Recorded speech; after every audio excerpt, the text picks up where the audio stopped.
Here we are. We've got the final quarterfinal winner here. Will be up against. They're so close.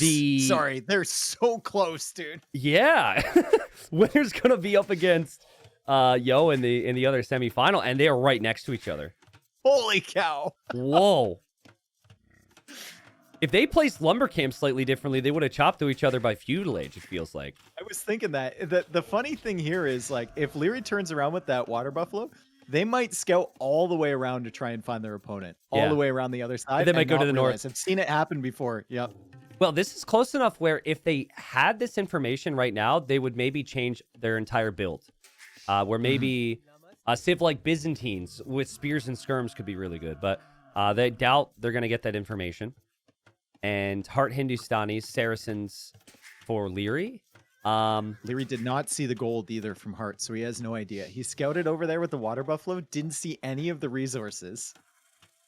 And they both might go up around the other way. Yeah, true. It'll be fun to look at their fog of war and try and think what direction we would scout. But I think in Heartt's case, I'm going to push that final deer. I'm going to do an extra little path of scouting over towards your berries. And then I'm going to scout to the north. And then in Lierey's case, it could go either way, but super crazy generation. And not really a bug. This can happen sometimes, but this is extreme. I like the fact they both have a forward-ish gold as well. Now they have other options they can go to. Slightly better, I think, for Hearttt. A little bit closer, but both with the forward gold being so close means that both of them really need to prioritize making military early or a tower to lock it down. Yeah, that gold's pretty painful for Liereyy. Hearttt is going around. He's going around the other way. And Lierey's going around the other way, I think, unless he wants to push this final one in. Yeah, probably wants the other deer. Wow, that's so funny. Because when you're scouting on this map, you're kind of just waiting for the opening in the woodline, and Heartt's going to be like, where is it? This doesn't make any sense. Look at this. Look at this. I really hope Liereyy goes to the north. That'd be so funny. It'd be so funny. They might even say something. All right, come on, Liereyy. It's like Obi-Wan dropping in. Hello there. Let's see what directions. He's going to the north, bro. He's going to the north. Let's go. Look at Heartt scouting is hilarious. Bro. It's like, where is he? Lierey's going to assume that Heartt is up here because the scout's coming from this direction. Yep. So it kind of benefits Heartt that he's not letting Liereyy scout. They hit each other. They're just passing. That's so funny. Heartt still has no clue. Found it. Oh my god. And now Lierey's gonna do the same thing. Oh, that's so funny. Well, I don't think Heartt will change too much about his build. I think the plan is still scouts.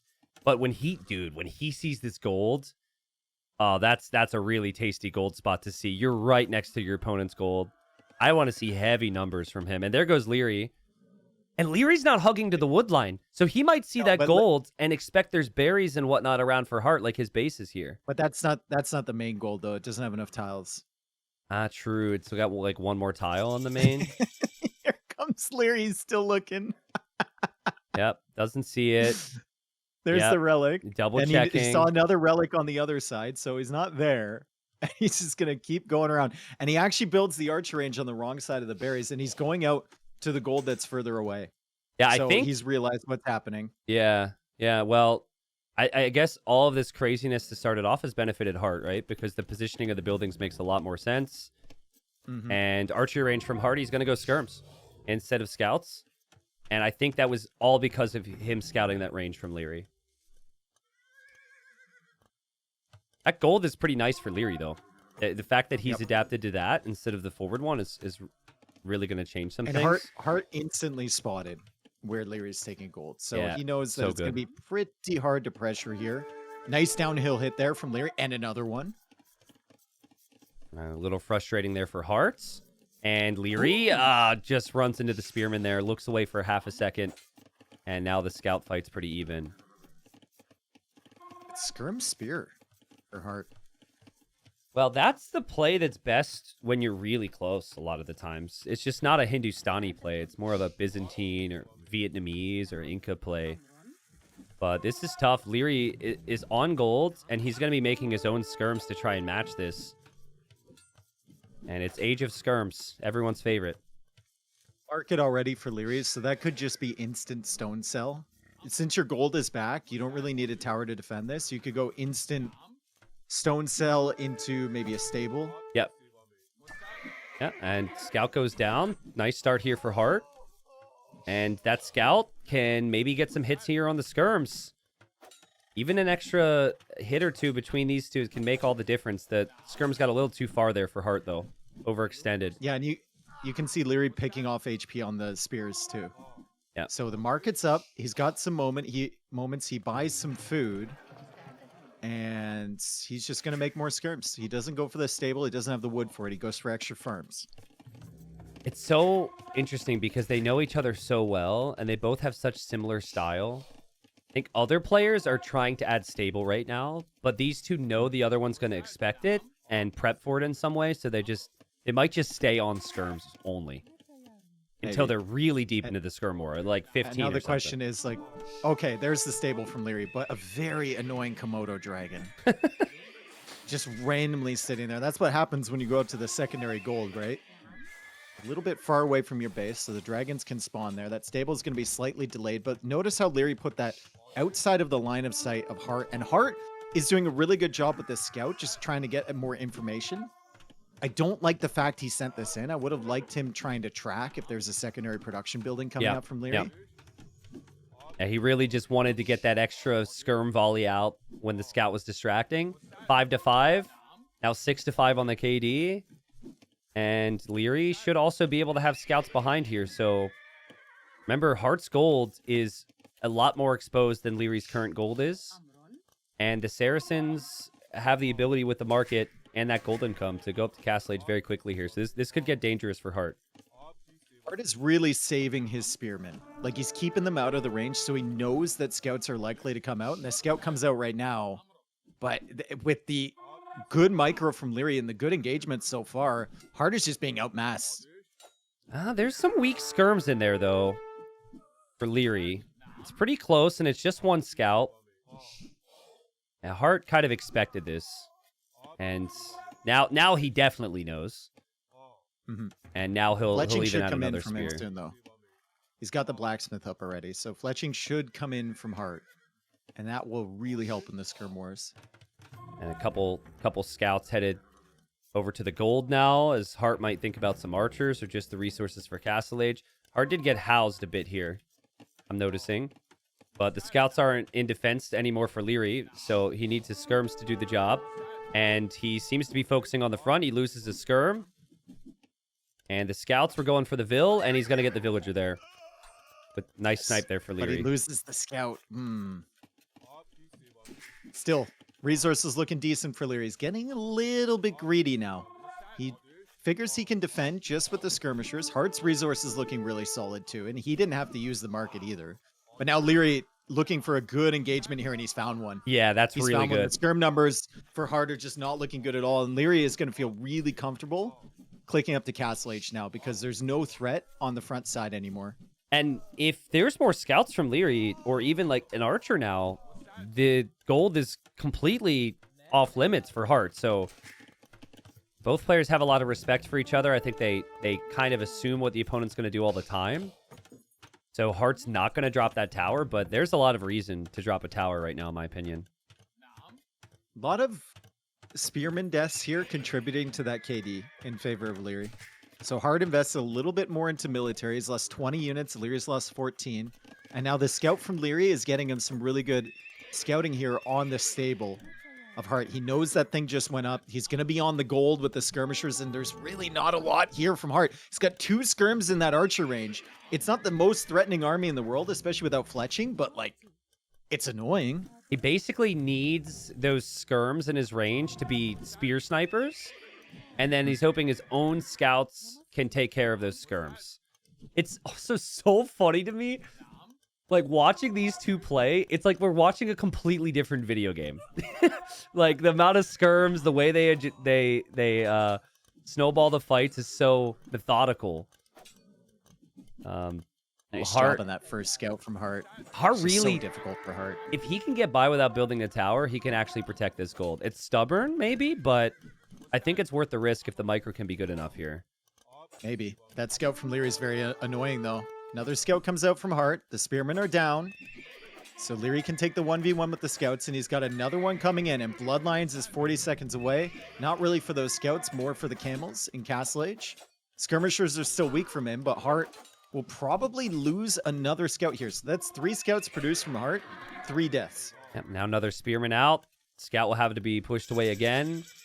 And that's not what Hearttt will want to see. 30 seconds faster to Castle Age is enough to make a difference. And the Saracen camels have more HP. So Hindustani camels do attack faster, but that extra HP feels really helpful right now. So Heartt's got to scramble up the TC. Yeah, what is that position? Why? Well, why? Well, I guess it's right in front of where the fighting's going to happen. And as long as he completes it, he'll be fine with that.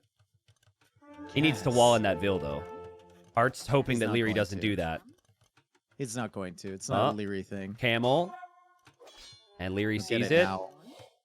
He actually can't wall the other side of it, I think, because of that stone piece, but he'll complete the monastery. Yeah. Well, second monastery for Hearttt, so it's double monastery for Hearttt. Yeah, I think he's scared of the tankiness of the Saracen camels. I'm not actually sure, though, if they both had the same amount of upgrades. I think long-term, I guess Hindustanis are better, but I think maybe it's close because of the attack speed. Age, I think Hindustanis win in Castle Age because the attacks. Maybe Saracens do. I don't know. There's some people out there. Half of chat had probably watched a video on it. Yeah. I think I would go with the HP. Hey guys, chat here. That's so good. I just think it's the tankiness adds more value in other ways too, right? Like you can run underneath TCs and tank an extra volley, and I guess we'll find out. But conversions on these camels going to be extremely valuable. I love how quick Liereyy was to his own monastery, and I love the siege workshop as well, man. That's so good. How quick is Liereyy going to be to the second TC?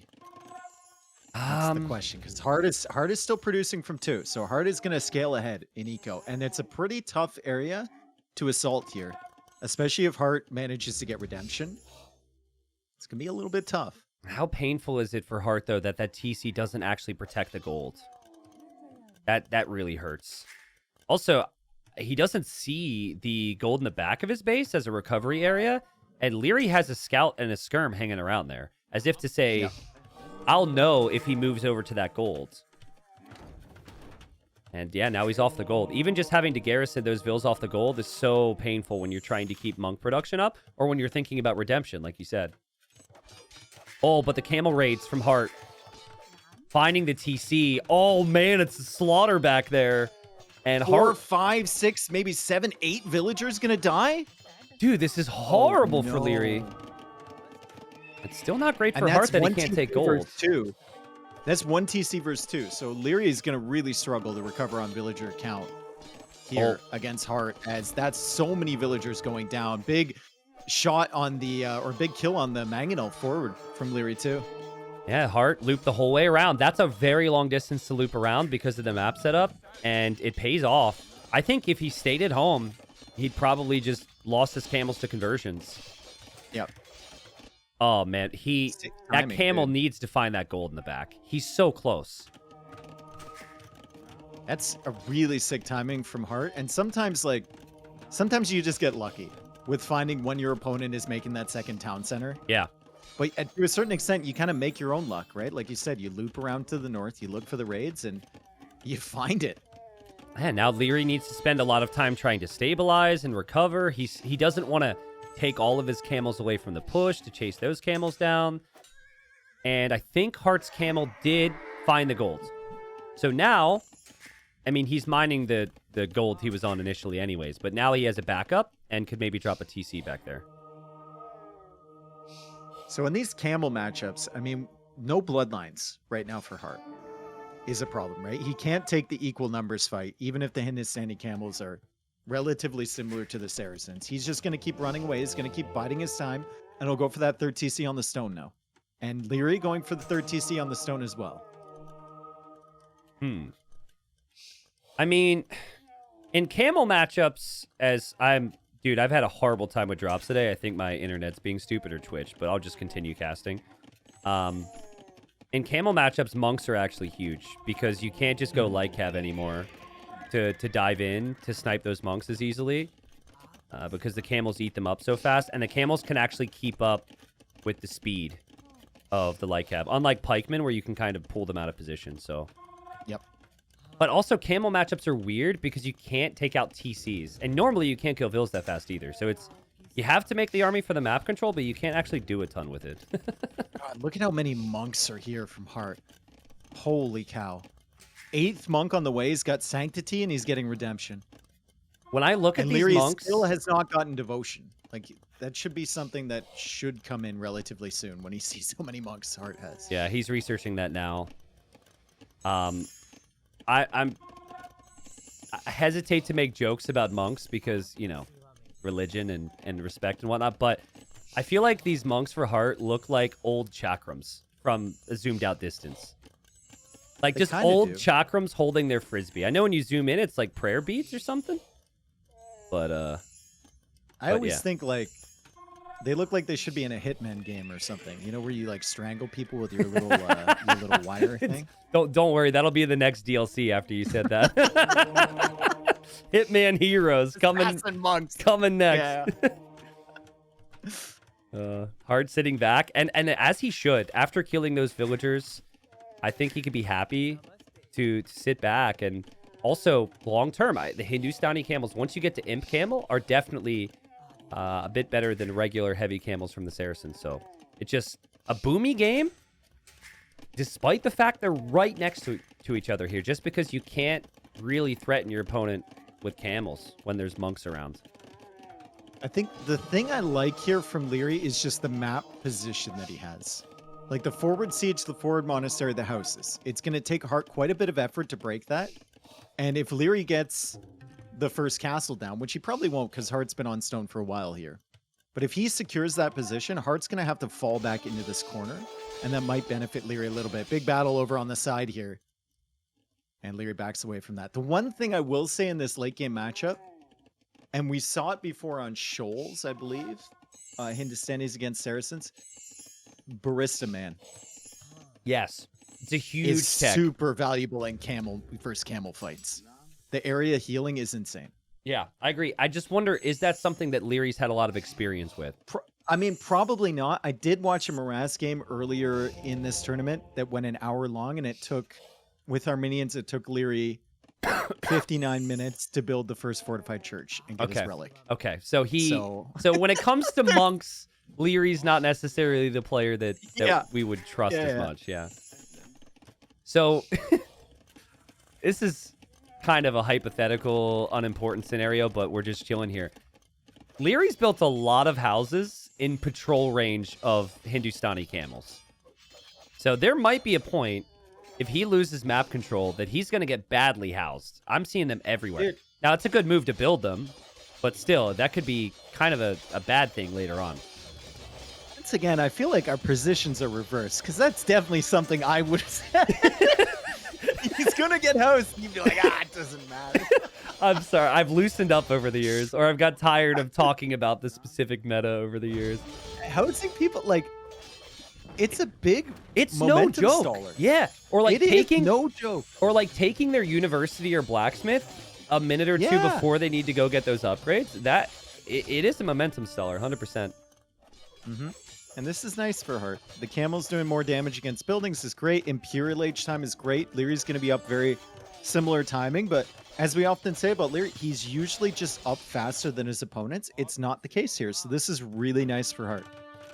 It's also kind of an awkward game because they have to go away from where the main fights are going to be to expand for the golds and to get those relics.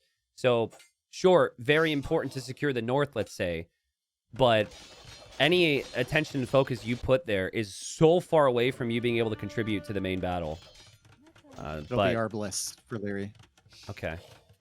Well, you know, the amount of HP that Arbalests have, if you get one area healing monk behind that, you could heal up your army in like 2 seconds. how much Now, is that Arbalests tech? aren't really the unit that it's not that much. It's what, 300 wood, 200 gold? Yeah, that's nothing for Saracens. Nothing. Yeah. Liereyy doesn't really have his gold fully saturated at the moment. He just sent a few more, but that northern area is the only gold he's taking. And Heartt's got a couple vills around where I think he'll outpost in the north. So Heartt has more gold locked down with TCs at the moment and eco set up. And Heartt could maybe grab a couple relics. We'll see. But just so much respect. Like, they both are doing a ton at the same time, but neither player can break the other, and they know that. So they're just building up to the late game comps. Golems is interesting from Heartt, and he's made enough where I think he might actually commit to that instead of Imp Camel. Golems wouldn't be bad. You can also raid with them up through the north. Mm-hmm. So, yeah. Could be interesting. In fighting in a choke point with them doesn't feel the greatest, even though they do get that pass-through damage, just because they don't have a lot of HP. But if you're raiding with them, it can be phenomenal. I think it could be a pretty big deal for Liereyy that his wood income is right beyond this TC. So that's a lot of his starting farms, but then the wood as well. Liereyy wants the monks. Heartt's on point with his monk control, though, enough to force this back. And Imp is on the way for him. He's not getting any Imp upgrades immediately, but he's focused on the fight. A nice conversion so far. I just think Heartt needs to back away.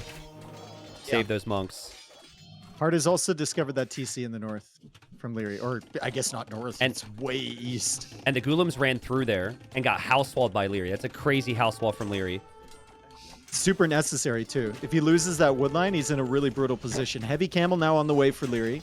Couple more relics coming in for him, so he's going to have 4 relics versus 1 from Heartt thus far. So that's really solid to get those in long term. 3 Golems also converted before the elite upgrade comes in. Did Heartt show his strategy, show his hand too early here with Golems? Because now he's going for elite, and it feels like he didn't benefit a ton from that engagement. And maybe if this was a surprise, Liereyy has bigger questions to ask. Yeah, maybe. I don't know. But that's just the type of player he is, right? Liereyy and Heartt aren't really going to slow cook a unit comp. They're just going to send it in right away because that's their nature. They just want to get the units attacking their opponent as quickly as possible. Great farm setup here from Heartt. He's setting up some more, and he's going to have 55 farms. Yeah. And that's the thing, too, with what I just said, showing your hand too early. Well, he was adding 1 million farms. He was building a tower and an outpost in the north, and he was doing so many other things, so it was 10 units at the end of the day. But I think that tells Liereyy to not go ARB. Like, Leary's not even going to tech ARB right now.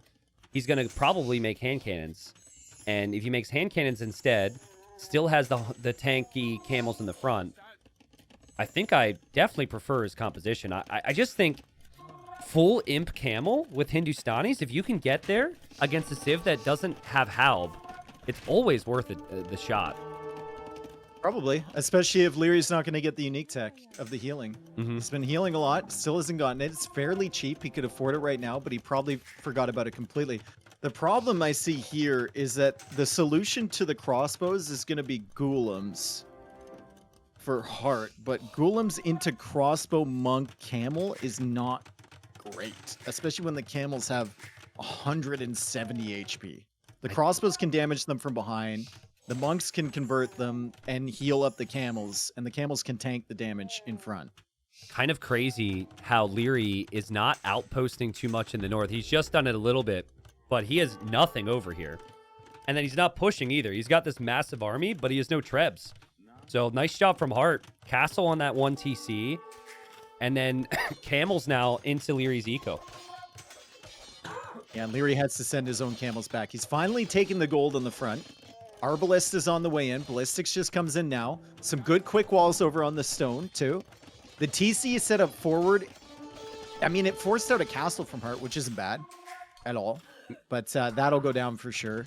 And now Blast Furnace on the way in. So Leary's almost at fully upgraded camels, with the exception of the armor, which he hasn't gotten for whatever reason. So Golems have 70 HP.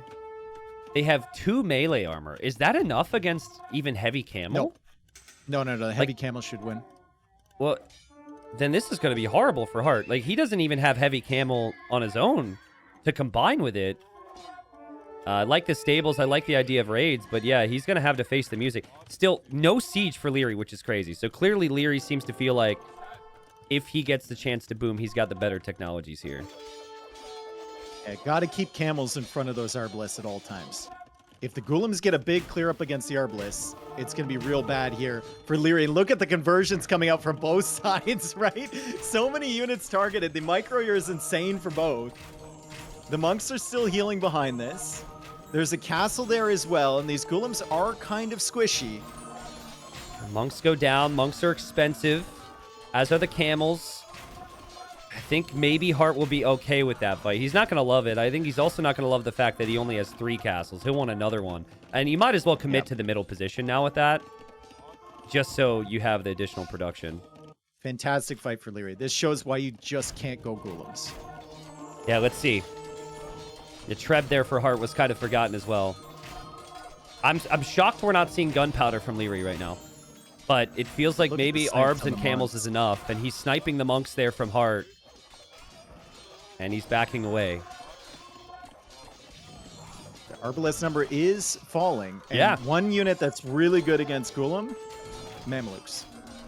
So he's started to produce a few of those. The Camels now come back from the top side. He actually has 44 of those. And imagine those Camels versus the Ghoulems in those fights if he had the second armor. Yeah, or God true. forbid the third armor upgrade. Yep. It would have been so much better against them. So I've seen Mameluke versus Imp Camel before. And Imp Camel is incredible because the Mamelukes have to hit and run, and the Mamelukes still get eaten alive. But dude, like the Hearttt, Mamelukes. I just sad for Hearttt because he didn't even have chemistry. Like we could be looking at 9-range hand cannons, and that's something that he forgot. At least he has time though because Liereyy is not pushing, and Lierey's still content to just sit back. It seems. I do like the fact Liereyy sees the Ghoulems, and instead of going for castles to like secure the stone that's further away, he's going to go for a castle in his eco. So he's got 3 castles in his eco with farms set up around that. Agreed. Which is really solid. That's like a Hera type of play right there. As the Ghoulems come in against the Camels, the castle, and the Mameluke, they shouldn't do that well against this fight. They're going to get horrible. completely slaughtered. Oh, God. Dude, just the HP is insane. A Camel's got 170. A Ghoulem's got 70. And that's before you look at the rest of it. And Barista, man, come on. You could get such value from it here. Holy cow. I kind of knew he wasn't going to do it. You're right, though. The healing is nuts. I think it's like... I mean, I like it because it's very situationally OP. He gets herbal medicine, dude. No, go the other way. We need the barista. We need coffee. He doesn't know. You know what's bad is I actually think the tech is called Barista Man now because of you when it's not. But I mean, how do I even say it? Just Bimaristan? Yeah, that sucks. It's Bimaristan? I think Barista Man's pretty good. Buy me a new name, dude. Barista Man. Buy me something other than Ghoulems for Hearttt. Like what? True. Like Ghoulam is Imperial not Camel. it. That's it. Now, for anyone that doesn't know, Mamelukes do not get bonus damage against the Camel class armor. So they are still doing 14 melee damage, which is quite a bit. But they don't get any bonus damage against the Imp Camels. So if Liereyy... That's the problem. If Liereyy loses this game, it's not going to be because of no Barista Man, but it's going to be because he never pushed this freaking castle, dude. Like, he's just sitting back all the time. The fact that Hearttt has had time to get chemistry 5 minutes late and go all the way to Imp Camel and go into Camels now, when Ghoulems haven't been cutting it, is just crazy to me. And if the Ghoulems aren't cutting it in the main fight, do this. If you're Hearttt, that's a good attempt, at least, to get a raid in. The question Liereyy might be asking is, like, can Hearttt push me? Yeah, true. Because I have 4 relics, and I have the Saracen Market. Does he have as much access to gold, though? I'm looking, and beyond that gold next to his castle, he doesn't have any of them. And he tried to TC this other area. I guess the TC will complete, but Hearttt actually has more gold spots locked down from what I can see. Dude, he's got 4 relics. He's got that gold in the north that he can secure with the Mamelukes, and he has Saracen Market with 69 on food right now. Yeah. So I think if you just keep your Mamelukes alive, then it should be good. And this is classic Liereyy, man. 5 trebs, patiently waiting. Yeah. He is so good at this. And that's a change he made probably 3 years ago, a little bit after DE came out, where he started being really, really patient with his trebs. He'll attack one side, and then he'll roll them all the way over to the other side of the map. And meanwhile, Heartt's going forward Very with 2. For example, like Heartt doesn't wait for 5. He goes with 2. He does have Imp Camel, though. And I honestly think this can be a really good fight for him. Lierey's army was pulled into the other positions. The Mamelukes are not here. But if only Heartt had a little bit more there. With 5 trebs, that castle would have already fallen. With 2 trebs, Liereyy can hold, and the Mamelukes are back. And they do, even if they don't get bonus damage, they're doing 14 damage per shot.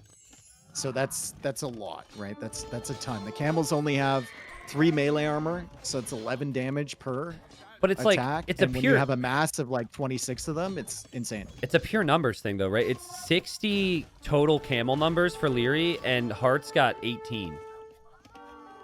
How much value would Barista Man add here? I just can't get over that. That's a necessary part of the Saracen composition late game. As the patience from Liereyy is kicking in, he waited for the 5 trebs, and he is absolutely cooking. He doesn't have siege engineers yet. There's no way you can go from 20 to 60 imp camels in the amount of time you need right now if you're Heartt. Yeah. That castle will fall. He's desperately making more golems, which is just not the unit that he needed. And the stables he's attempting to produce out of are all right here. I still think that he is in a better spot with long-term gold access because he's not allowing Liereyy to take that gold in the north. And Liereyy might run out soon. I think Liereyy only has 1,000 gold left.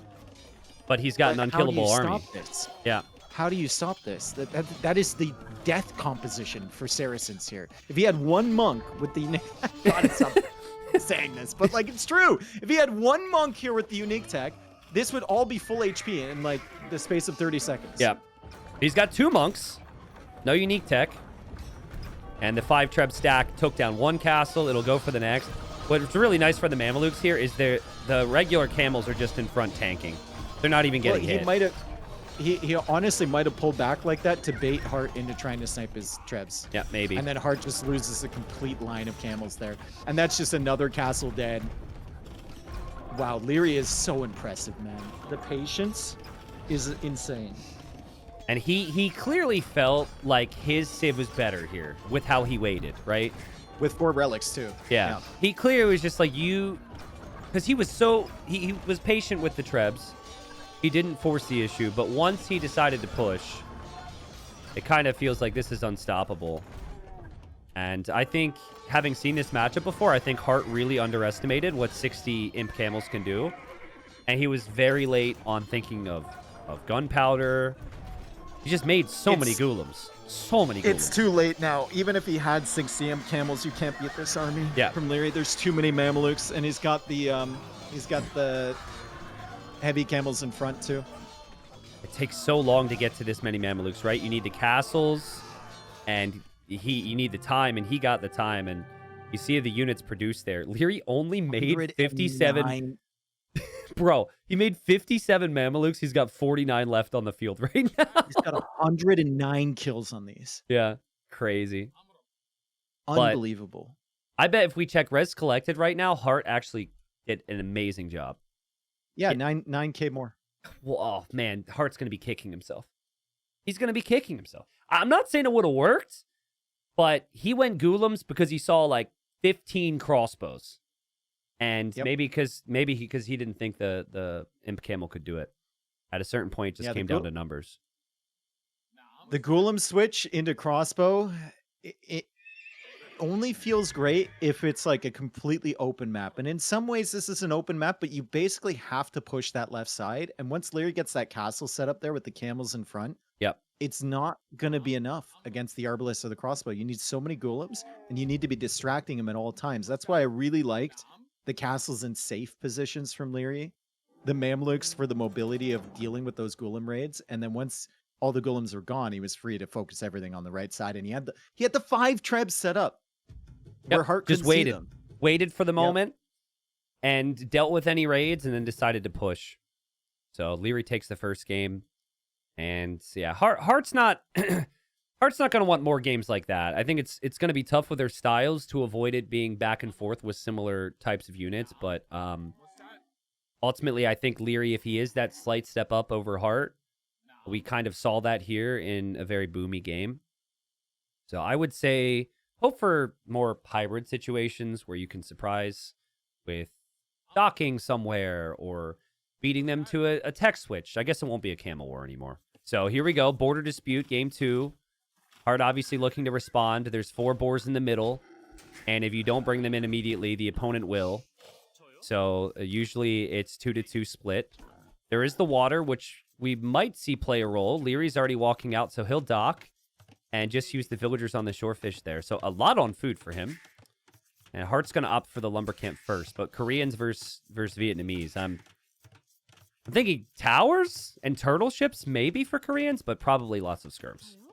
Turtle ships. Ooh, turtle ship is a big risk. 2 monks and your turtle ship is suddenly their turtle ship. True. I doubt Lierey's gonna. If he didn't get Barista Man, he's probably not gonna make a turtle. Yeah.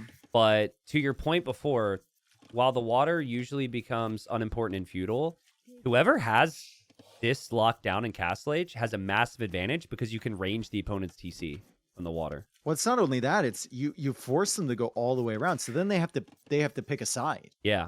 Right, and it's harder for them to get their units back over to the other side. So if you take this water area, let's say Liereyy has a navy here, and Hearttt decides to attack on the right side of Lierey's base. Let's say Liereyy makes a tower there. If Hearttt wants to go back over to the other side of Lierey's base, it's going to be like 2 minutes. Yep. Before he can get there. Yeah, or you just dive too deep, you loop the whole way around, and then you can't get back. Mm-hmm.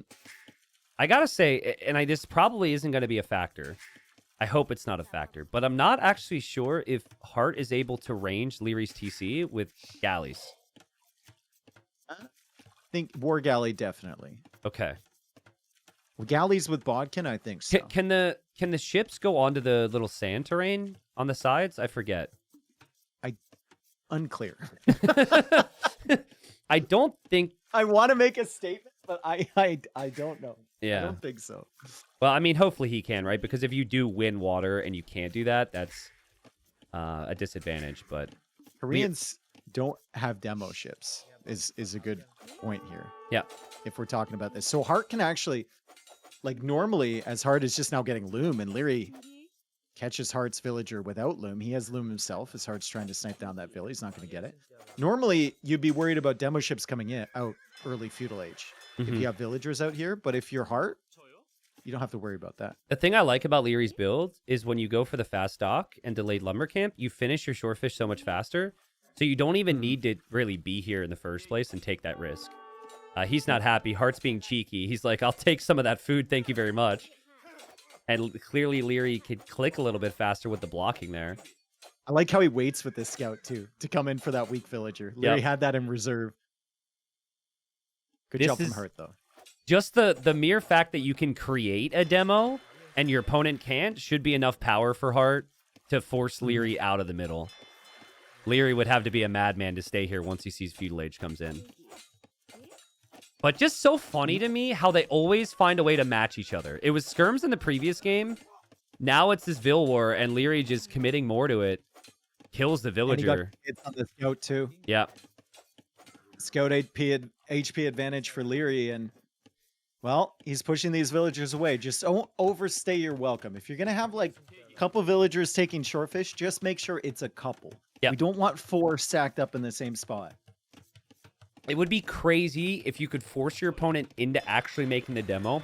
They don't kill anything, and then they go for skirms, and the demo player can't get fletching. God, that was such a good scout kill from Liereyy. Underneath the TC arrow fire, he dodged the volley of the arrows. And now he's got full vision on what Heartt's doing. And if it's going to be skirms, he has a scout with still 6 HP left on him. He just plays with such confidence. Like, he's like, he plays like a player who thinks he's better than the other guy. I am that guy. Right? Like, it's crazy. And the thing about Liereyy, because we saw Viper open similarly against Yo, but Liereyy, I'm never worried about a drop-off in that form. You just expect that if this goes to 7 games, that every single game is going to be like that. He's so sharp. So well played. Koreans, cheap skirmishers. Vietnamese, cheap eco upgrades. And then more HP on their skirms is the main differences we're talking about now with the exact same build. So another game, they're close together, and it's going to be skirms. is a very intimidating position for Liereyy over Hearttt right now. Because Hearttt has no vision on him. Liereyy, because of the scouting, is 300 score ahead, which you know is because of the scouting and the villager kill earlier. But still, it's in your head, right? He's constantly ahead of you in score. Keep looking down at that. And you never know if Lierey's going to send villagers forward or something like that. You never know where the army is because you have no vision. And it's the flip side of that is I love how Hearttt, who doesn't have any scouting on what his opponent is doing, refuses to make a spearman. Because technically this could be scouts, right? But he's not like walling up like it could be. He's not even adding a single spearman because he just knows. He's like, he's going to go skirms. There's no way he won't. And I guess now he'll move forward. Curious to see what Liereyy does here. I think Liereyy might try and just jump and kill these. Oh, wow. Half of his skirms ejected on the other side of the range. Ejected on the other side, yeah. He's going to keep him in the TC now. That's super They'll annoying. probably try and, like, bait Hearttt in a little bit here. Get to the right side of Hearttt. That Liereyy, Hearttt can feel that Liereyy is hanging around. He pulls the skirms away, even though there were still hits available on the villagers. And honestly, great game sense from Hearttt, because if he had kept the skirms there, they would have died. Yep. It's almost like a race to fletching now. Well, I mean, it's HP advantage for Hearttt. He has 6 extra HP on his skirms because of Vietnamese. And then it's armor advantage for Liereyy. Unfortunately for Liereyy, armor doesn't do anything in the skirm v skirm matchup. Yeah.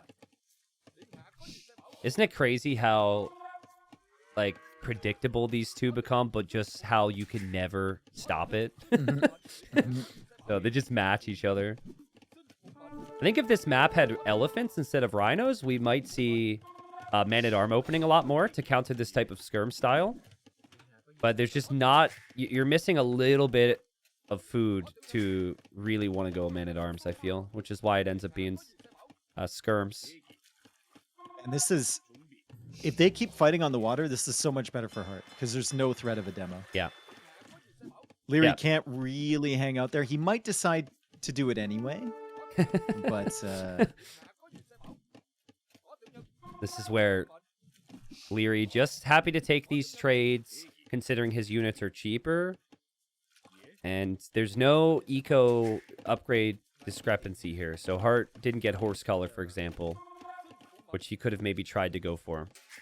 Dude, such a clean eco behind for both of them, too. It's really hard to keep adding in farms when you're trying to produce and take these skirm wars all the time. And Lierey's got 9 of them right now. Hasn't done, though, and this is how close the level is. He hasn't gone for a second layer of farms. All of his farms are 1 layer, which means they don't have to walk as far to drop off. Whereas, like, Heartt's 3 farms there are less efficient. Super specific to look at, but look at the blacksmith timing. Tristan telling me about farm layering. Yeah, we're not talking about me. We're talking about Liereyy and Hearttt, all right? It's different situations. My logic, see, I'm not as good, so for me, it's like the more farms, the better. Yeah, just get them down. Yeah. Because if I focus on placing farms perfectly, my micro is trash. So, what micro? Well, yeah, that's the point. I do like how Liereyy has taken... This is something he's done for years. He's taken the deer with like 3 or 4 villagers as well, long distance. Yeah. And look at his res, dude. It's every time, like we said it when Hera played against Liereyy in Garrison Finals, anytime you're up against Liereyy, I don't care who you are, you don't want to be playing the same type of style because he will outplay you. He just will. I think you do the same against Hera too, even though Hera's the favorite. Hera just is able to find ways with more like different strategies to shake it up a little bit. Like I don't know why Hearttt retreated there. Why is he retreating with this? Take advantage. Yeah. You had such an aggressive army versus Liereyy, and you had him outnumbered. It was 16 to 10 skirmishers, and he's retreating as Liereyy somehow manages to save those weak vills. He had such a good position. Why go back? The same thing happened to Yo when he was up against Viper. Obviously, he won that game, but it was like 14 skirms versus 8. But Yo didn't have any confidence in the engagement. Yeah. He backed away. And all Lierey's looking for is a little bit of time. Liereyy does have fletching now. Maybe in Heartt's mind, he was thinking Koreans get that armor upgrade for free and that would have influenced the fights, but not really. No, he should... It doesn't influence the fights in skirm v skirm. Hearttt doesn't have fletching. Hearttt doesn't have fletching now, and Liereyy does. But now he's diving. Now he's forcing the issue. And if he can just get rid of some of these skirms before upgrades come in, he'll still be completely fine with the later Castle Age. Could have been so much better, though. Good snipes still from Hearttt. He's going to be sitting on the hill. Could take out that villager if he turns around for it. He goes after the first one instead. Yep. That's a Deadville. And Castle Age is on the way. But look at the Castle Age time. If you're Hearttt, you're just like, really, dude? Yeah. We're both making skirms. And you're 2 minutes ahead of me to Castle Age? Like, how? Is it 50% off wood savings with Koreans? I don't remember the percentage. So? I think it is. I think it's 50. Well, I think it's 50.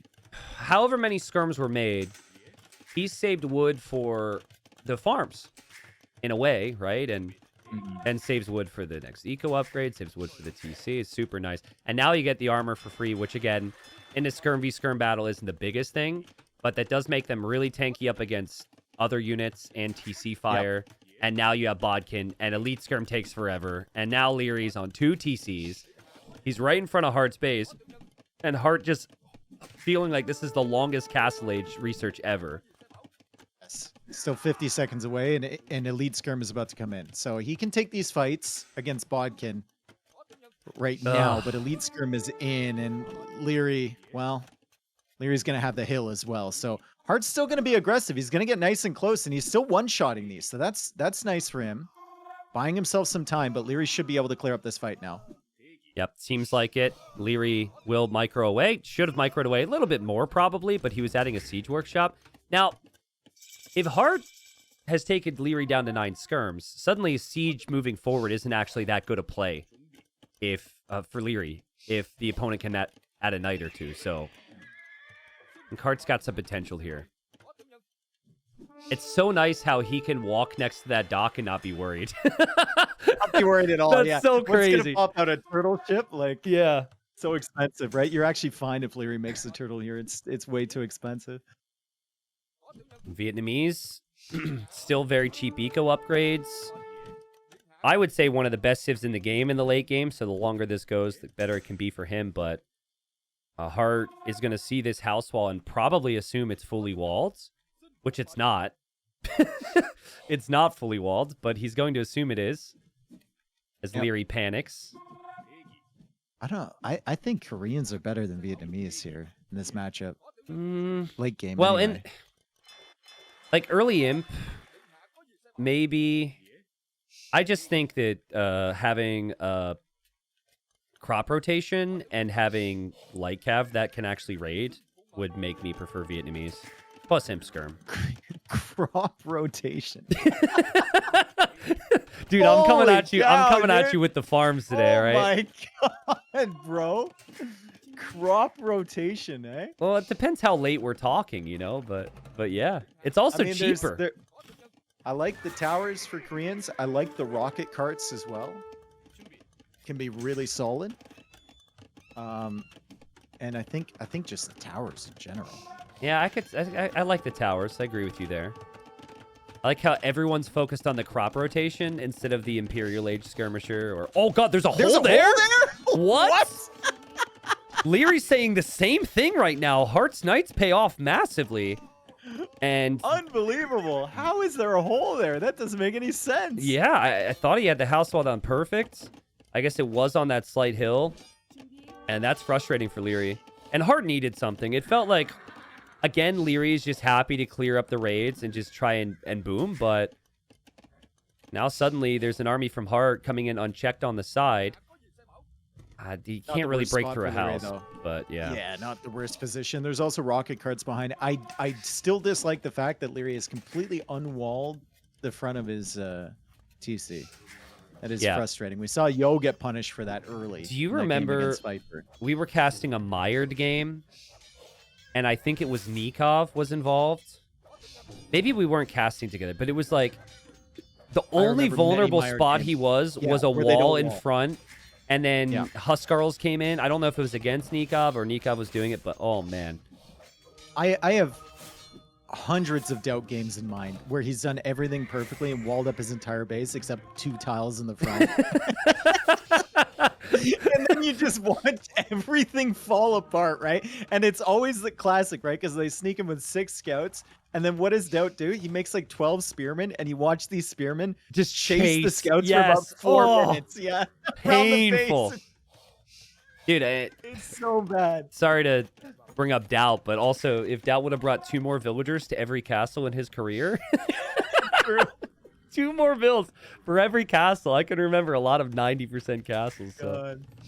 Look at this Yo Siege Workshop over here from Heartt in the north. Yeah. Well, see, try and push that area. this is where being Koreans, if this starts to happen, you're like, whatever. You can shrug it Guard off tower. with a tower. Yeah. I'd like to see some Liereyy already outposts from collecting Liereyy, though, relics, so too. he's not surprised. He is going to do that. He is going to stonewall. Yeah, and he's stonewalling too. Like, oof. You remember when... This is why, like, this matchup is so tough for Heartt, because they can cancel each other out in the early game to some extent, but then Lierey's just so solid. Late game, so solid. Look at the ecotechs, though, for Heartt. The ecotechs are pretty Vietnamese, sick. man. Sick, yeah. He's really far ahead on that. Also a demo in the dock. Love to see it. Yep, which Liereyy saw. So Liereyy backed away immediately.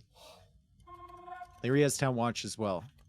No, actually, no, he does not. I think The outpost should get vision. it's not Liereyy style because he'll want imp, but starting to guard tower towards the middle could be really strong, so that dock isn't a factor.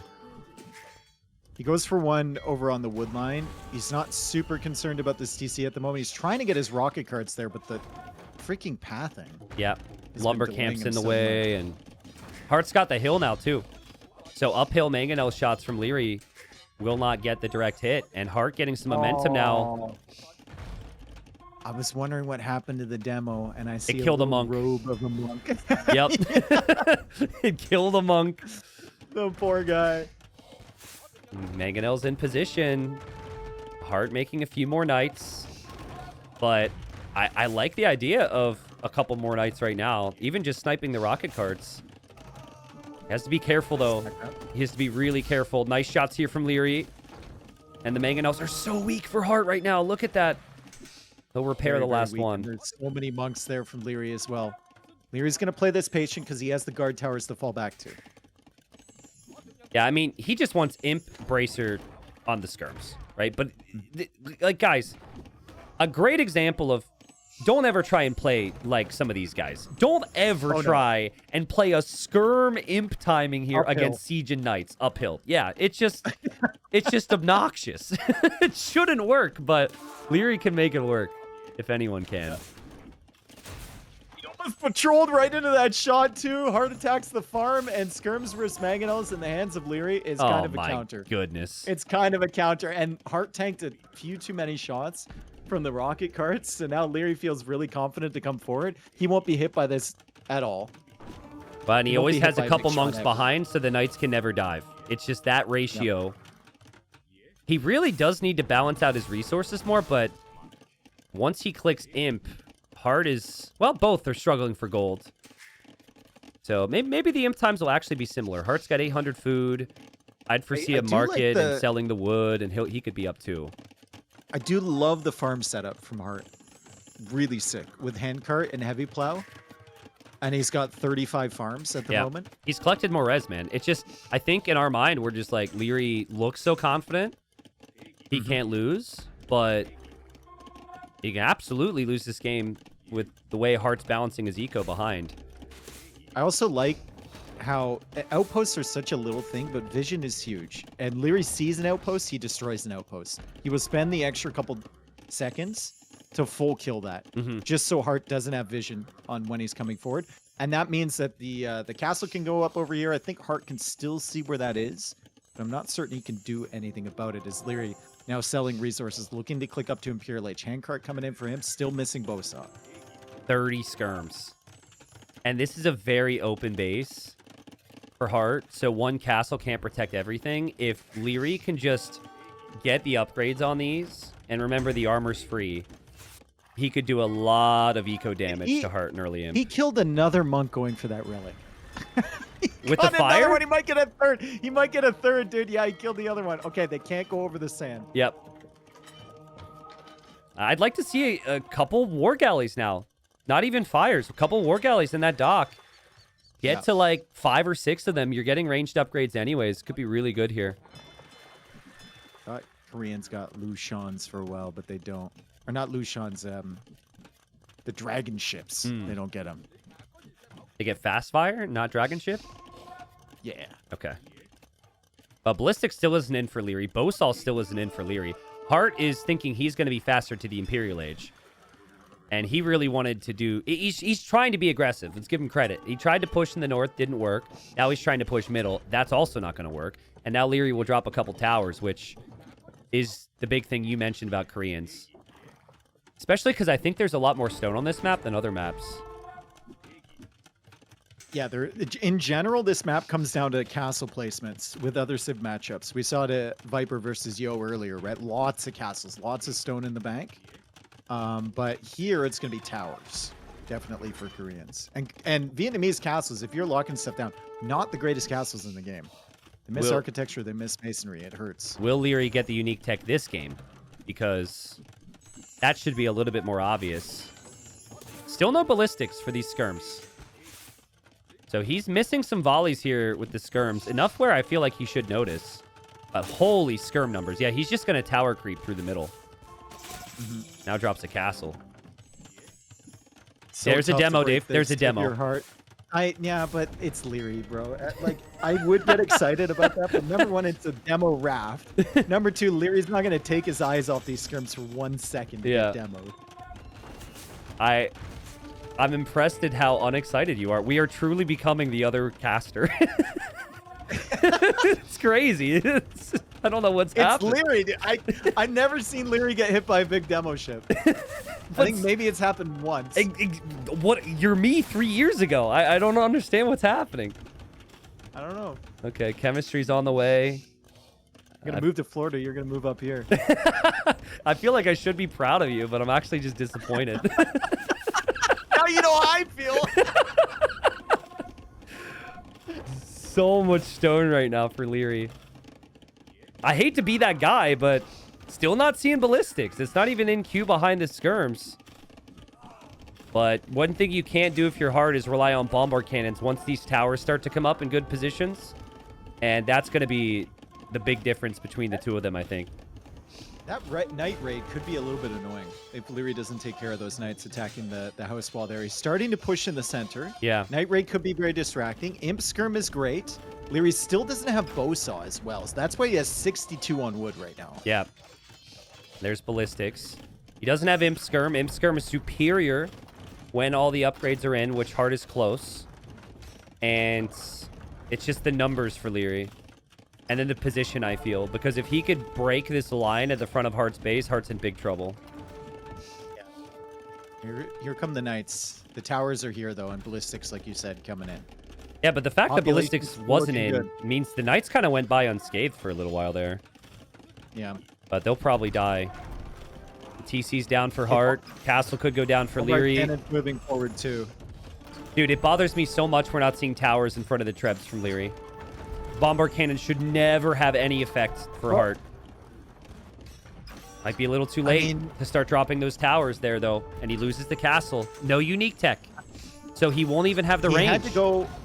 He had to go for the towers early to deal with the night raid. So that was good pressure from Hearttt. Yeah, right? true. He didn't go for the towers at the front. Yep. And now he's shifting over to the right side as he tries to clear up the trebs. But uphill shots means the trebs don't die. And his treb goes down. It's still not an easy push for Hearttt because of these towers here. Agreed. Well, he may also not even attack the towers. He might assume that Liereyy has the tech, which prevents him from doing so. I think I might. Maybe. More towers on the right. Oh, These ones are going to be brutal. Dude, it's a bad day to be a skirm. Both players getting flattened big time. There are the towers on the right, and there's stone there too, which Liereyy could take. Lierey's firing uphill from this water area, but he's taking amazing fights against Hearttt. When he gets everything sorted, Siege Engineer is on the way for Liereyy. That's a nice tech here. When he gets everything sorted, rocket cards could also be amazing. Oh, God. He patrolled underneath them, dude. He had no clue what was happening. Too close.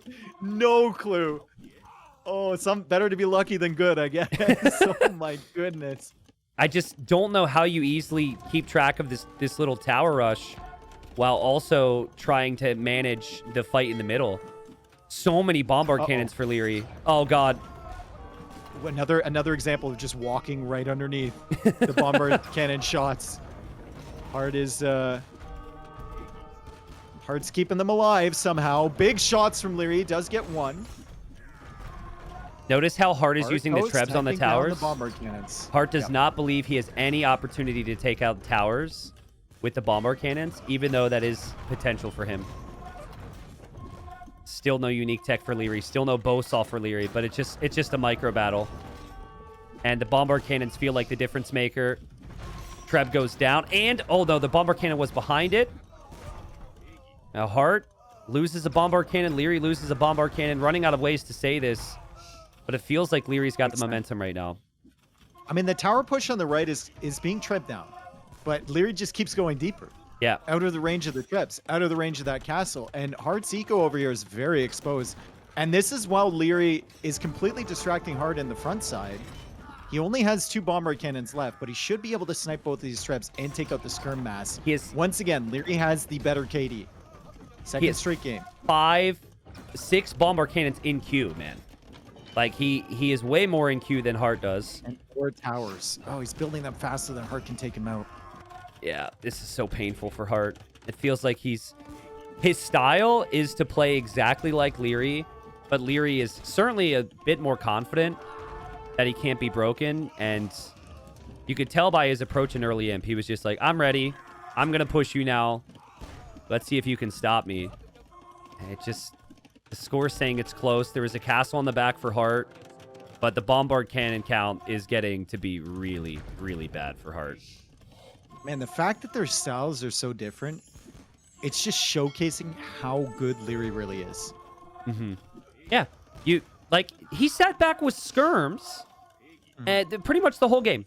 Like, did he make another unit beyond monks and siege? I don't think he made a knight. I don't think he made a spear. He made a rocket cart. Yeah, rocket cart, if that counts. That's it. I guess that's siege, right? I mean, you're Korean, so you can make the argument. That's a light death table. Could be annoying. Liereyy doesn't go for it. Yeah, right. He's like, I'm not worried about like I'm worried about skirms. More towers coming up. Look at the freaking towers. Heartt has to go for 5 trebs to deal with this push. Liereyy has had 10 villagers, and Heartt has to have all of his trebs over on this side just to deal with that. I mean, you could, if Liereyy loses this game, these towers really didn't do much beyond distract Heartt. They distracted him quite a bit, though, and they killed quite a few villagers, actually, on this side. He's going to build an archer range. Now, that is funny to see 5 trebs there from Heartt, though. Archer ranges for Heartt have gone down as well, so he has limited ranges to keep producing skirmishers. And he has limited farms, so a light cav switch was on the cards, but now that he's gotten pushed in so many different areas, I'm not sure that it is. And if you don't have your own skirms when you switch to light cav, the Korean player can just queue up a bunch of archers and tech arbalest, and the light cav will not do enough. Liereyy is losing bombard cannons occasionally against the skirms, though, and Heartt's production is pretty good. So 28 skirmishers on the field for Heartt, 24 for Liereyy, and Liereyy makes a switch into champion. I mean, supplies is gone now, so you have the overall discount. There's a lot of food banked. Champion this man constantly has 3 bombard cannons in the queue. He's got 9 again. He's got 10. And I think Heartt's about to lose his trebs. That's 2 down. Beautiful attack rounds. And that's 3 down. Oh, there's 2 more hiding behind the castle. And there's 2 more. See that. And they're going to be down as well. And this castle is going to fall so fast. It's not even funny. Yeah. Yeah. These are uphill 3 shots. And it's dead. More hit cannons being sniped in the center. I love how lose more skirms, but Liereyy still has gold. I love how Heartt probably had a moment of excitement because he's killed 3 bombard cannons, but now he's realizing just how many Liereyy has when Liereyy still has 8 more. Liereyy still has villagers over here if he wants to resume that tower push. He's got a nice little lumber camp set up over in the corner there. I think champion switch might actually kill Heartt, but Heartt's going Cavalier. Let's give him credit. How's he at 200 pop when he's got pushed so far into the back of the base? That's sick. Didn't get paper money, though. Oh, we even have, okay, we have Elite Fire Lancer for Liereyy. I don't know. Oh, he's going to make the Fire Lancers. I thought maybe... Fire Lancers are good, dude. Fire Lancers are so strong with Korean towers to back them up. Oh, and bomber cannons. Oh, boy. They're also, they should be cheaper, right? Because Fire Lancers cost wood? I think it's wood and gold, so it should be cheaper. I wonder if Hearttt can find a way to raid. Because Liereyy never even re-walled that one side. But I guess... He's raiding in the top. He's raiding in the north. Okay, yep. Heartt's got the pop lead, dude. And there's not that many towers for Liereyy. He's built a lot, but he's lost a lot of them. And it's going to be Cavalier with Imp Skirm. If Hearttt can get in close to those bombard cannons, this changes this game. That is 9 bombard cannons. Lierey's not coming back to 9 bombard cannons anytime soon. Fire Lancers are going to do their thing, but is it enough? Feels like most of the bombard cannons survive. All of them do, actually, so far. 1 dies. 2 die. It's another one. I think, again, Hearttt needs to maybe use the south. Try and expand there a little bit. Heartt's holding, man. And Liereyy just seems to be running out of steam without enough stone to make more towers. So he can't secure the push. Yeah. I mean, there's only 5,000 stone, only 16,000 gold. What was the question? So. Skirms? I don't think skirms get bonus damage against these. I'm not seeing it anyway. I don't think so. I mean, these things are really strong, especially against Cav. But you have to remember that they're 50 gold. So it's not a Halb. It's very much its own thing. And it made a difference there. And Heartt's population's finally dropping. And he'll lose siege workshops. He could lose TCs. The units are spreading out and going into different areas of his eco where he only has 2 castles in defense. Yeah, it's over. And he's trying rats and archers now. He's going to try to go elite ratons, but he's producing from the other sides of the map. So the Ratsons are just to stabilize against the Fire Lancers. And he doesn't have elite Ratson, and he doesn't really have that much gold. I just don't think Hearttt has enough here to break this. And the more towers, Liereyy, like, he's barely on stone right now, but he could buy some. If he gets like 3 towers set up through the middle of Heartt's base, it shuts down so much farming, right? Like, Hearttt has 31 on farms now. He's trying to replace them behind this castle. That castle shouldn't be alive for very long, though. And the villagers are dying on the way over there. So Lierey's going to even up and take advantage in the Eco KD. Still more res collected again for Hearttt. 2 straight games in a row. Yeah, he just can't. More res collected. He can't get the numbers, and he can't get the comp that he wants. He's not sure what the comp is going to be. Here, I like the army comp a lot more. But Liereyy just takes such good fights.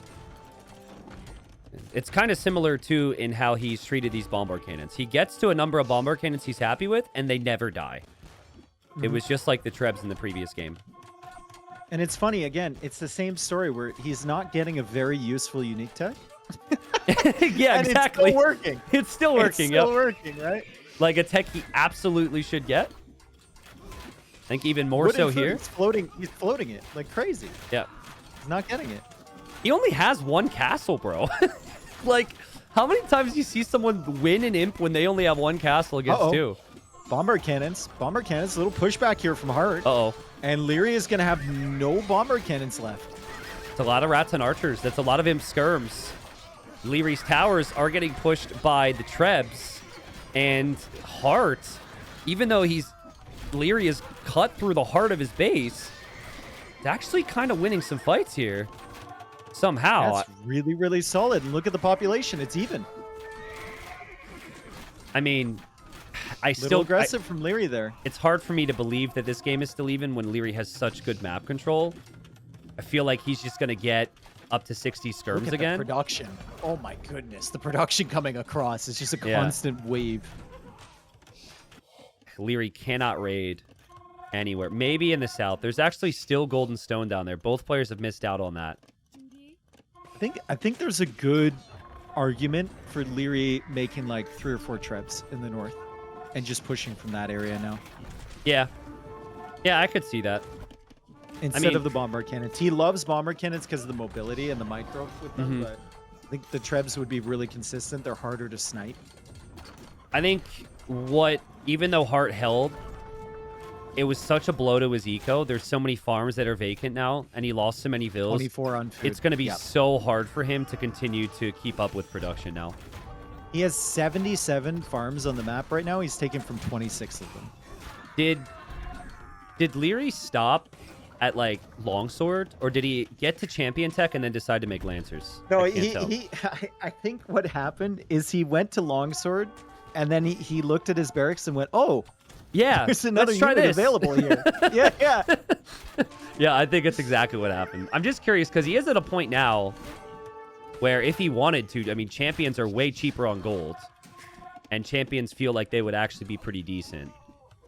Because the lancers are 50 gold a pop. Champions are what, like 20, I think? So Look at this castle from Hearttt. He wants the stone, he wants the gold. Lierey's going to be kicking himself when he sees that. Like, he's had such good map control. But really what he needs to do is he needs to push these castles in the corner from Hearttt. Lierey's seen it. Or he's coming out for a lumber camp there. Oh. Could go for a tower. He's getting capped ram as well. Well, I hope he doesn't need villagers or wood, because those vills are going to die.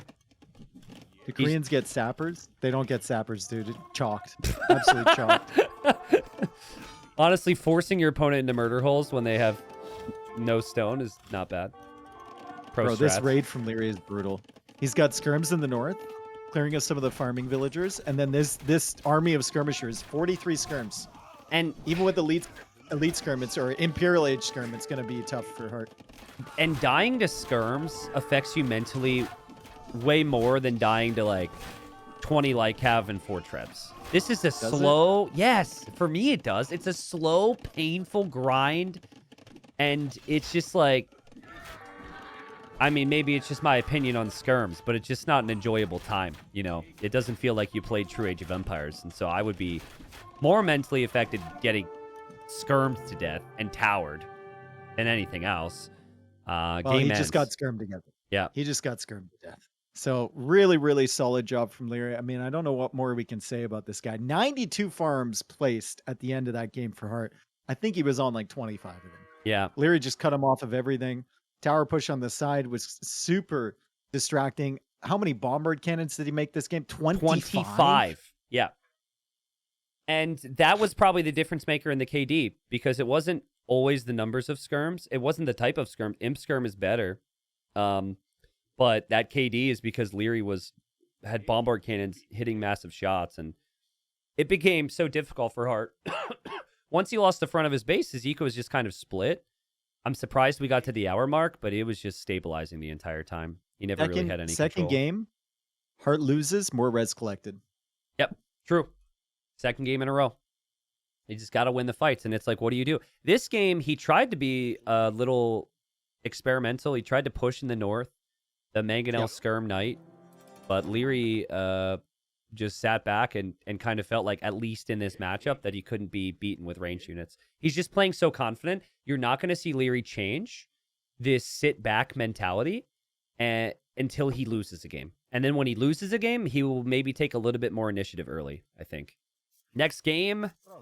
God, what are we doing with colors here? Every single time. I mean, Liereyy was blue every game for me, and Hearttt was red, so I just put it. Yeah. I like forget, though, even though I've just spent 2 hours watching. Yeah. Magyars for Hearttt. Lots of woodlines close by. Pretty good map as far as land madness is concerned. Same thing for Liereyy. You can't wall to the edge of the map here. You can wall to the edge of the map here, but you cannot wall through the rock terrains around your woodlines. That's the situation. I think I like Romans better in this matchup. A bunch of the matchups, though, I think that the tough thing for Romans on this map, if you're going to pick them, is a bunch of the late game matchups are not good. Like if a Civ has bombard cannons, not great. Yeah. Right? But Romans against Magyars, even in the late game, doable. Although Magyar's late game is disgusting. Yeah, I guess it depends on how late you get. Yeah. The thing for Romans here is they strike fear into the hearts of anyone who wants to go scouts. And so I've seen scout civs open archers a lot. Portuguese, that's perfect for because of their eco and their cheap gold units. But I'm curious to see if Hearttt has any confidence with opening scouts. Because what you could do, open archers, neutralize the spear addition, and then make them go skirms, which Romans don't have good bonuses for, and then switch back into scouts. So those are your options, I'd say. I want to see like the Romans just open scouts always on Land Madness. Yeah, I think scouts that, and adapt. That should exactly. But we've seen skirm opening Double deer push from Liereyy in 2 straight games. We see it again. Super sick. I was really surprised when this started to be possible. I saw some players be asked about this, and a bunch of players were like, we're not going to name names here, but they're just like, nah, that's not worth it. I was really surprised that everyone was really resistant to it at first. It's definitely worth it, dude. Like Yeah. they've just made it so that front deer can be pushed from so far away. Yep. And there we go. It saves Liereyy so much time. He can either go out and push some more deer, like the ones to the south, or he can go forward and scout Hearttt and get the information 20 seconds faster than he would have before. Yep. And I think that is not that important here because we pretty much assume openings and they play towards feudal. And for that matter, I find like 9 villager start completely fine for these types of maps where the meta is really one-dimensional. But on hybrid maps like Kawasan, where you need to scout dock locations and see are they going gold, dropping a barracks, I think that extra minute is massive. Yeah. Liereyy going to push more deer just because of what we said. He just assumes his opponent won't go for any shenanigans. He's kind of got to set up. Nah, it's not really ideal for the double. Maybe he can push him back. No, not in line. You see what I mean? If it doesn't line up right away, it's not worth trying to set it up.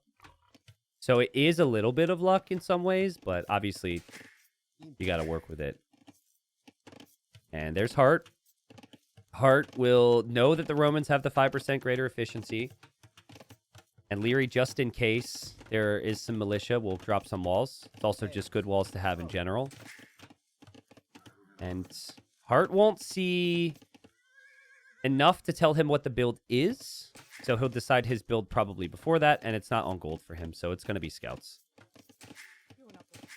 Don't you hate how you have to select someone's building now to go back to their POV on Capture Age?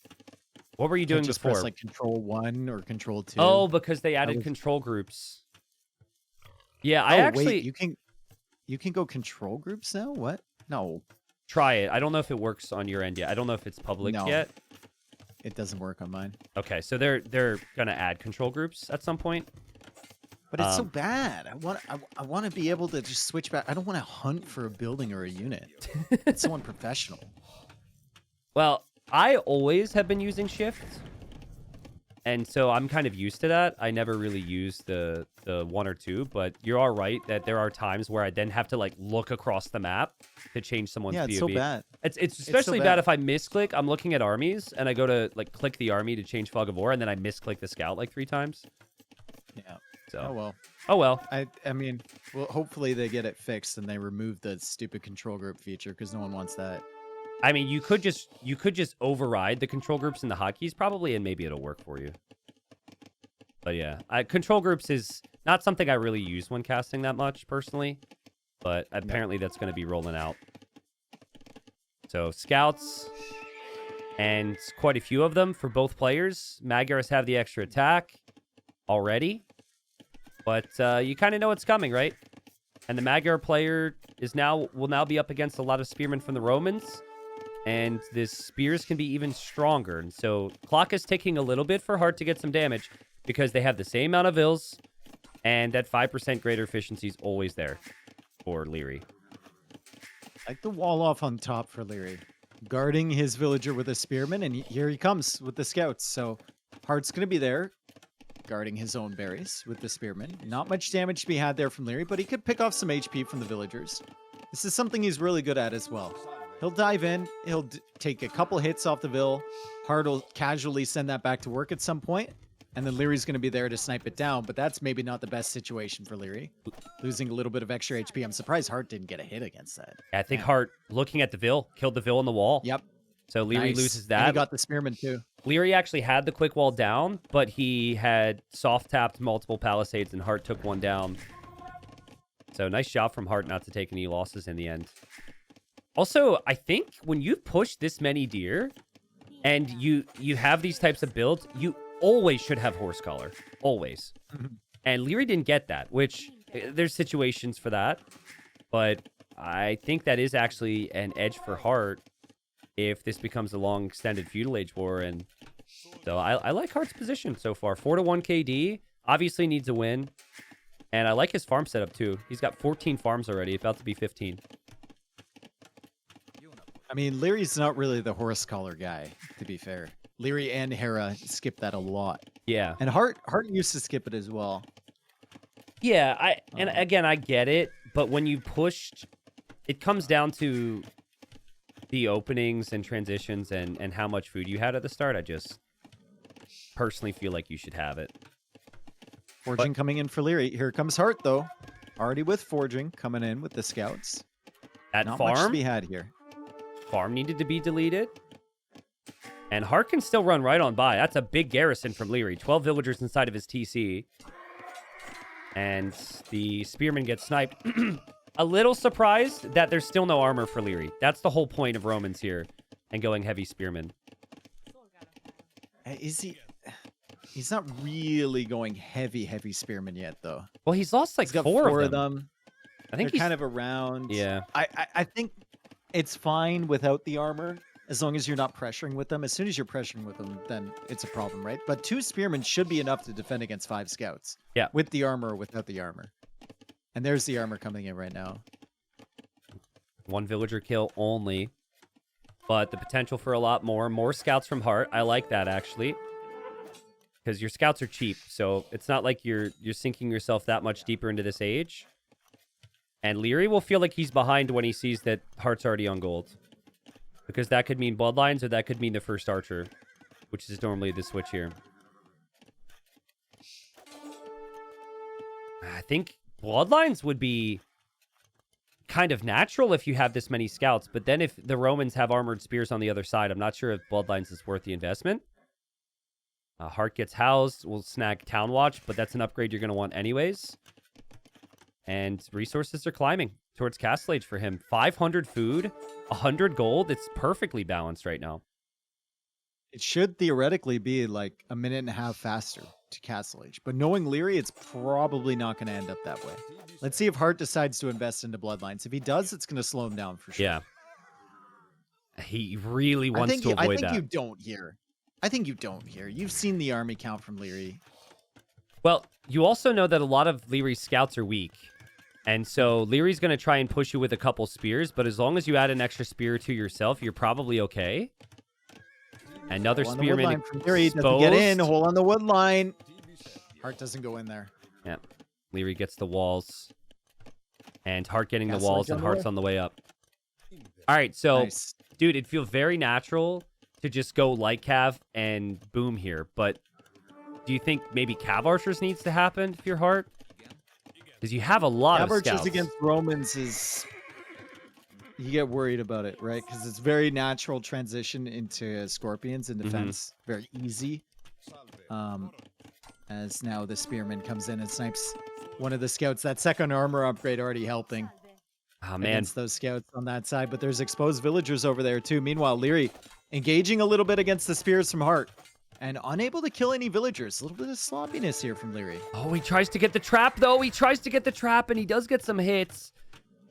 And Hearttt thought he just killed that villager. He didn't actually kill the weak villager on the gold. Because I think he killed one vill earlier, and that was it. We're paying attention to different things. And now I didn't see it at all. Okay, well, now I'm seeing that there's leftover army from Liereyy, and he kills 2 vills. Yep. So Nice job from Liereyy. He might get a third one here. Hearttt walls that in. Nice job. And Castle Age is on the way for Liereyy. So Hearttt does end up having that minute and a half advantage to Castle Age, which is nice. And we can come back to your question. Is it cav archers? I think it is, but you don't feel great about it against Romans. yeah. Also, on back to the whole horse collar conversation, I actually think now you have a lot of working food villagers that you would prefer to be on wood if you want 3-range CA. So I'd have to ask some better players about it, but I actually think pooling like 3 or 4 vills off of farms that are there, just sending them to wood, is a good play here. So you can get the production going. If you really need wood, that is. Obviously, that's also a very tiny detail to pay attention to, which only casters can. But I love how Hearttt created more scouts, still has the potential like Kevin, now can make the switch. You force the spears. You have the CA timing now. Did he delete his blacksmith? Or did he not? He didn't have one, I guess. Yeah, he just didn't have one. Okay, with Magyars. Yeah, it's a great question. I don't recall seeing one. And it feels weird that he wouldn't have one already, but I guess he doesn't have it. He didn't need it. Yeah. He was Magyars. Another villager going to go down from Liereyy. Nice job from Hearttt. Dude, Heartt's micro is so insane right now. This is so good. Great job. And again, the previous 2 games were close. Liereyy just feels inevitable at times, but the defensive play that Liereyy has opted for might not end up panning out in every map. And 2 more villagers go down over the last minute. Another villager gets sniped from Hearttt. The grouping on the light cav is just perfect. Another villager's going to get sniped. He thinks about another one. The only mistake from Hearttt really is that he still doesn't have fletching. Yeah, no that blacksmith timing. Yeah. As Liereyy will find villagers coming out for this TC, so he knows it's a second TC at least. Lierey's going to kill a villager here, and without fletching, these cav archers are just tickling. Yeah. The light cavs. That's 2 more vills. So Hearttt comes in, snipes like 3, and Liereyy gets 2 back for free, essentially. So not the greatest situation there for Hearttt, but still the army count is there. He just needs fletching, dude. There we go. There we go. And he should know that it's only fletching and that he then needs Bodkin. But there is a chance that he thinks he had only fletching and just clicked Bodkin. Yeah, I just think if he's a blacksmith hotkeyer, he might not realize. Yeah. That's my cope. Without having blacksmith hotkeys, my cope is I always know if I don't have a tech because I have to go to the building and look at it. Yeah, exactly. And he sees it now. Save that much time. Dude, Liereyy could be dead with this wood line. If he doesn't have a response right now, this is 2-1. If Bodkin was in, it is 2-1. Bodkin's still 5 seconds off, but there's so much army from Hearttt. How is he not pulling the villagers yet? He just sacrifices the knights so his vills can collect an extra 30 wood or whatever. And he pulls them away, and now the scorpions are coming out. So Heartt's got to be careful about those, but good position on the villagers, and that's at least a couple more villager kills for Hearttt. Oh, man, the light cav don't quite get the scorpion, which will be frustrating for Hearttt. And he also took some hits from the knights, so he'll need to regroup a little bit, but still 2 TCs. He just got a pretty solid look of that wood line from Liereyy, which he refuses to abandon. So I think if Hearttt just continues to do what he's been doing and mixes in a couple knights instead of light cav, knights in front, cav archers behind, really solid chances here. I mean, Lierey's still alive, though. Lierey's still alive. Res collected, even. Yeah. That's the Romans for you. Only 1 scorpion, though. Like, Liereyy is just... He doesn't seem concerned about this somehow. I don't know why, because it's very concerning. I guess he thinks, well, I'm dead if I have to leave this wood line somehow. Bro, if he saves the scorpion again. What? There's no way he saved it again. It's taken 151 damage. Dude, and the knights are in Heartt's face. Yeah. That's crazy. Imagine being Hearttt right now and how frustrating this is. You literally 1 small moment away from GG 2 minutes ago. Right there, you don't kill a scorpion, and now you lose villagers somehow to the knights from Liereyy. And he'll get some snipes, but the scorpion count is massing up on this wood line, so Heartt's got to be careful. And like I said, it maybe needs to think about some knights, but nice micro from Hearttt. Nice confidence to not just run away and think that he can dance around these scorpions. Hearttt must be like, I could see Hearttt getting secondhand frustrated being on this wood line and be like, Liereyy, pull your vills away. True. Why are you here? Move them or something. Why are you just sitting there? It doesn't make any sense. He feels disrespected with the fact that his opponent stays on the wood line. That is weird. Like, it's not like he doesn't have other good options. At least take half of the vills. But if you go, I guess if all of his attention needs to be forward right now, and it could also be a sign. Remember I said, like, Liereyy doesn't drop off in form. He doesn't get tired. He doesn't make weird decisions. That's just what I'm used to. Yeah, so, could be a sign. Nice micro from Hearttt. Also, all those farms expired without horse collar. So Lierey's farming eco looking a little bit scattered, looking a little bit like yours right now. But he's got the wood. And is your game running? Yeah, my game's running. All right, go ahead and talk. My capture age Is crashed. yours? Yeah, my Oh, capture age great. crashed, so Cool. I'll just reopen it and talk away. You better go catch it. TC forward from Liereyy on the gold near that wood line. Wood line doesn't exist anymore, to be fair, though. Still only 9 on food for him. Yeah, I mean, what you're hoping for is like 10 scorpions, and that Hearttt never makes a switch. Yeah. Did you get back in? I'm back in now. Yeah, it's not a big Okay, deal. cool. We lose a couple stats, but it's been a day of bugs for me, dude. Super weird. This is actually kind of dangerous for Hearttt, because maybe he'll find damage, but he's leaving the middle, and Lierey's He'll looking. find damage. Liereyy refuses to move his villagers Oh, he goes. away. He He'll goes find there. damage. Okay. Yeah. Well, Knights are in the wood line of Hearttt, though. Couple villagers dead. It might be like 6, 7 villagers. Liereyy loses a couple as well. And the Scorpions push forward, but there's a TC monastery there to convert the Knights and the Cav Archers as well. yeah, if those Knights weren't getting kills on the back for Liereyy, then I don't really know how many positives there would be for him. 20 villagers behind. Just waiting for 2 Knights from Hearttt to help out against these Scorpions. He converted one. That helped. He will probably convert another. And he gets the other, and those Scorpions will die now. And the other group of Cav Archers is still alive and Hearttt on the board. GG. Nice job from Hearttt. He dictated that entire game. And Liereyy just seemed kind of out of it in the midpoint of that game. Like he wouldn't move villagers away from the wood line. He didn't really have the military count that we're expecting from him. And it just didn't seem to care about the damage that Hearttt was doing. It's very strange. Well, it's just funny. When I cast Liereyy, if something doesn't feel exactly right, I'm just like waiting for it to feel right. Because I know he's going to turn it around. And the moment never came. The moment never came. And then so I almost can't bring myself to question what he's doing until he's dead. And so, yeah. Hearttt stuck to the game plan, and the first 2 games were super close, dude. So I like the fact that Hearttt read that game so well and didn't go for like the archer range switch until Castle Age. He just stayed with scouts because there wasn't really a threat. There wasn't an archer range from Liereyy. He didn't need to do that. Didn't need to invest into it. Didn't need bloodlines in Feudal Age, right? So he got up to Castle Age super quick. And then all the pressure is on Liereyy. Because Liereyy is a minute and a half, 2 minutes behind, which is an unfamiliar position for Liereyy. So really solid game from Hearttt. That's what Hearttt can offer. And hopefully we see a couple more games like that. He sniped a bunch of spears before Liereyy got armor, so he was paying very close attention to that.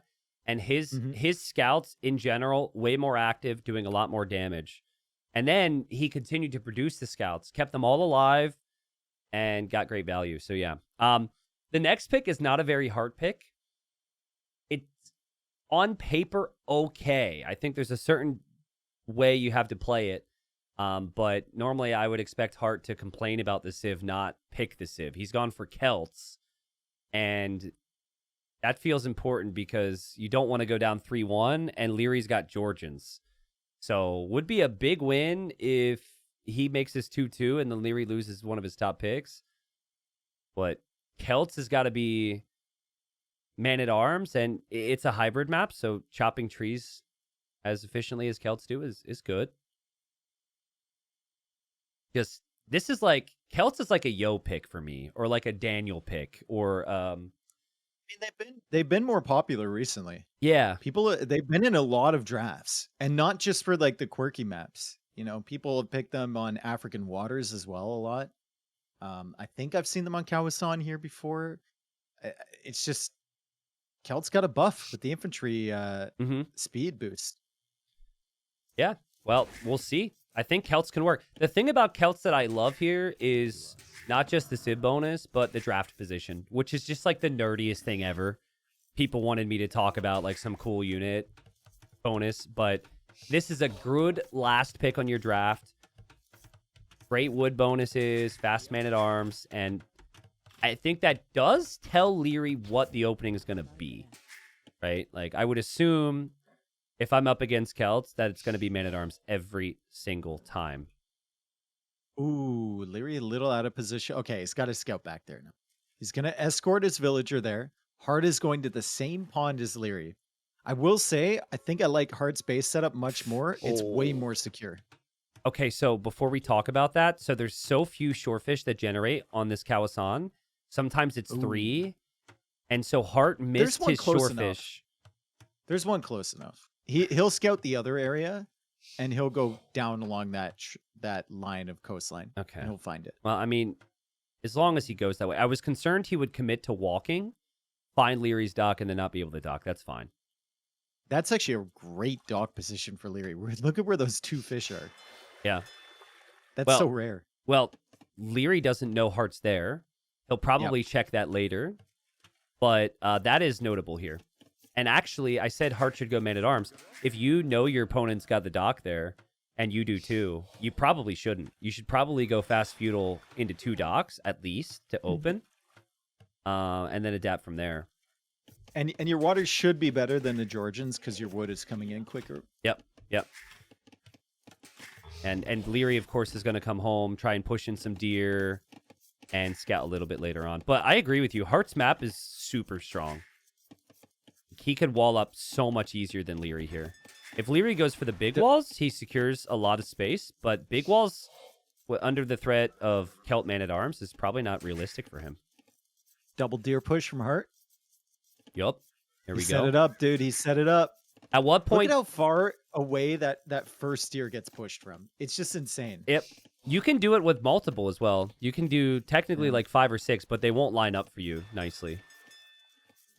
They'll line up for me. That was weird. They switched sides there. What, you're doing a quadruple deer push on the regular? Hell yeah, dude. No, you're not. Yeah, and then I wake up. Oh, okay. Makes sense. And then I wake up, dude. Do you actually have Age of Empires streams, though? Real talk? No. Well, I have in the past, yeah, but not on a regular basis. Number one, I can't really remember my dreams, but I can. I have vague memories of waking up and kind of thinking about Age of Empires. So, guys, at one point, I told Dave that I dreamt. We were at a LAN event, I think. And I told you at like breakfast that in my dream you were pissing me off for some reason while we were casting, and I expected Dave to ask for more details, and he just looks at me. He goes, "I've never dreamt about you once." You're like, you're never. True. You're never in my dreams. I was like, whoa. I don't know how to take that. So funny. Sometimes you remember the things I said, and I don't remember those conversations at all. And I'm like, that was pretty good pass, Dave. That was nice. That's one of those moments. That's a zinger. That's a good one. So what I thought was going to happen here is not what's happening. Heartt knows his opponent's got a dock. He's not adding the second dock right now. In fact, he's trying to leave with his Vil, and Liereyy might find him. Liereyy knows that Heartt is there, and he actually added more fish and isn't going to try and commit to being aggressive. And now Heartt's going to dock the left side. Heartt's going to find the villager there from Liereyy. And the man-at-arms are coming from Heartt. So a lot of things to focus on. This is hybrid. And let's see if Liereyy can get this quick wall down. Yeah, it's going to be tough. That's a tough one, dude. That's a real tough one. He does find the scout from Heartt, though, so he could clear that up. The militia are very, very quick. Let's see if Heartt is distracted and Liereyy can quick wall this in. He's going towards the tree, maybe. He's angling towards the tree, now the wood line. He's angling. Heartt needs to just bring the militia in, yeah, and wow, so Heartt gets a dock up on the other side. And Heartt has the villager moving around for some reason. Oh, it's because of the shorefish location. And a lot to look at. Liereyy, quick walls, man-at-arms here. Nice. Celt bonus is already paying off. And the house keeps him safe for now. Great quick walls there from Liereyy. I wasn't sure he was going to get that wall up. But he manages to do it, and there's the archer range for him. Archer range also going up from Heartt. And on a map like Kawasan, you want to be the one dictating the pace of the game. We see it so often, like when Sato plays this map, it's super impressive. Yeah. It's just always infantry forward, followed by the archers, and he's got the navy at the same time. That's kind of what Heartt's doing here. Liereyy is reacting a little bit. But The fact that Liereyy has 5 fishing ships fishing uninterrupted right now is crazy good. Hearttt lost his. Hearttt isn't even competing for that pond. And Hearttt doesn't have the follow-up army coming in yet. Liereyy knows that his scout, even though it's slow, will regenerate. So he's happy to take some of these engagements. And they both lose the scout. Got it. That's fine. That's fine. Archer's coming out now from Liereyy. He's got to be careful because these men-at-arms are very speedy. Very, very... They're sprinting towards him. Yeah. Dude, I think Hearttt was just checking even for just the deep Sneaky fish. dock. But he found that dock, which is crazy recognition. I would have never assumed. You kill the initial dockville, and you never assume they're going to come back from that angle. So really well played to keep some of those fish alive at least. I wonder if Liereyy loops around and tries to go for a second dock there too. If he can completely lock down the fish, it would be sick. Dude, he maybe knows he was spotted because he saw the fishing ship and is running with the Vil. This is unbelievable stuff from both. How are they noticing this? Now Heartt's looking. Really like Heartt's thinking that's a second dock from him, and the Vil's just off in the distance for now. Watching on the way, Heartt's still looking for the Vil, and Liereyy comes back. Right as Hearttt leaves with the arch, he's like, nobody over there. Nope. Wow. Leary's back, dude. This is like a guard in an RPG game. Halt! Is anyone there? I heard something. Fletching's on the way. Can't find him. It's innocent man. Innocent man. Only a reference you'll get. If that is your real name. Still no fletching for Hearttt, but the man-at-arm, meat shield on the front, definitely commands some respect. And Leary's base, if he were to lose map control, is horrible. That wood line, that gold, will be extremely painful for him. So he's got to be paranoid about aggression. Score switching back and forth a million times. I think the key for me is going to be how Celts can play early game in Castle. If they can take this hill with Siege, they could eat quickly. But if they lose map control and Georgians can just control that area with some knights or scouts, it's a different situation. Nice job from Hearttt, at least, to snipe the archers there. The archers. Yeah. And so the man-at-arms doing his thing. But Leary's going to be fine. The man-at-arms not going to do that much more as long as he gets a few more volleys. Very high-level meta play. Every game results in a skirmisher war, except for the Land Madness game. Yeah, for these two, at least. Usually, it's not really doable to afford scouts on this map with everything else. So it just turns into archers, which just turns into skirms. Nice job. Look at the Liereyy. resources for Liereyy. Yeah. It's all, except for the exception of last game, it just always seems like this is the case. He's so good. He's just floating res while simultaneously producing in Feudal Age and applying pressure. He's now ejected the fire ships from the other dock. So without a second dock, Hearttt didn't invest into more than 2 fire ships, and Liereyy had 3 inside. So Heartt's going to lose the fish over there too. I just think Hearttt is now wondering why Celts, or was this enough? He wasn't able to really do significant damage, and Liereyy just swatted him away like a fly. He'll have 2 pawns controlled, and he will pretty much have 2 pawn control. He's able to fish now with all the ships he has. I just wonder what the switch is, because Leary's been so confident, so chill when he has the lead. I just think on this map, you need to TC the middle or really control that middle area instead of sit back. And if you sit back against Celts, you're going to regret it, yeah. I would know if we see a stable here. Yeah, I would go stable, but he's just making more skirms right now. He seems really comfortable with skirmishers, and I guess if you're up against Celts, you are fine with that because they usually go infantry or archers, so it does make sense. Hearttt could go skirm siege as well. Yeah. Yep. If he doesn't see any cavalry anyway. I mean, Heartt's base is way better to sit back when compared to Leary's. Leary's best TC positions are outside of his walls, I would say. There's the cavalry armor for Liereyy. Okay, and there's so the cavalry armor comes in. Stable there. Stable as well for Hearttt. I don't mind it. You know you're behind economically. You know your Civ is more awkward to play. So he's probably just thinking Huang style, siege monk, knights in the middle, and hoping to snowball this Maybe. quickly. Also, you need something against the siege from Liereyy too. Yeah. So Yep. fortified church instantly in the center there In for the Liereyy. center. I bet you he won't build one at home to boost his eco because he'll have forgotten about that perk. But But he'll build make it one there. in the center. Yep. Yeah. I mean, that seems to be the meta with Armenians and, well, mainly Georgians on this map. But if Armenians were played here, I'm sure they'd see it as well because it doesn't instantly shut down the potential of a siege push, but it's enough resistance to make it more awkward. And so now nothing can be built there. And the knight shows up. There's also the relic too, so you just snag that first relic. Heartt's going to be wondering, what do I do now? Because he wants to go knights. He wants to push the middle. And monks are going to be coming directly from the middle. Those 8 fishing ships are doing such good work for Liereyy. He's got 650 food in the bank, or he had it. So he can go for a second town center in the middle and take the berries if he needs more food.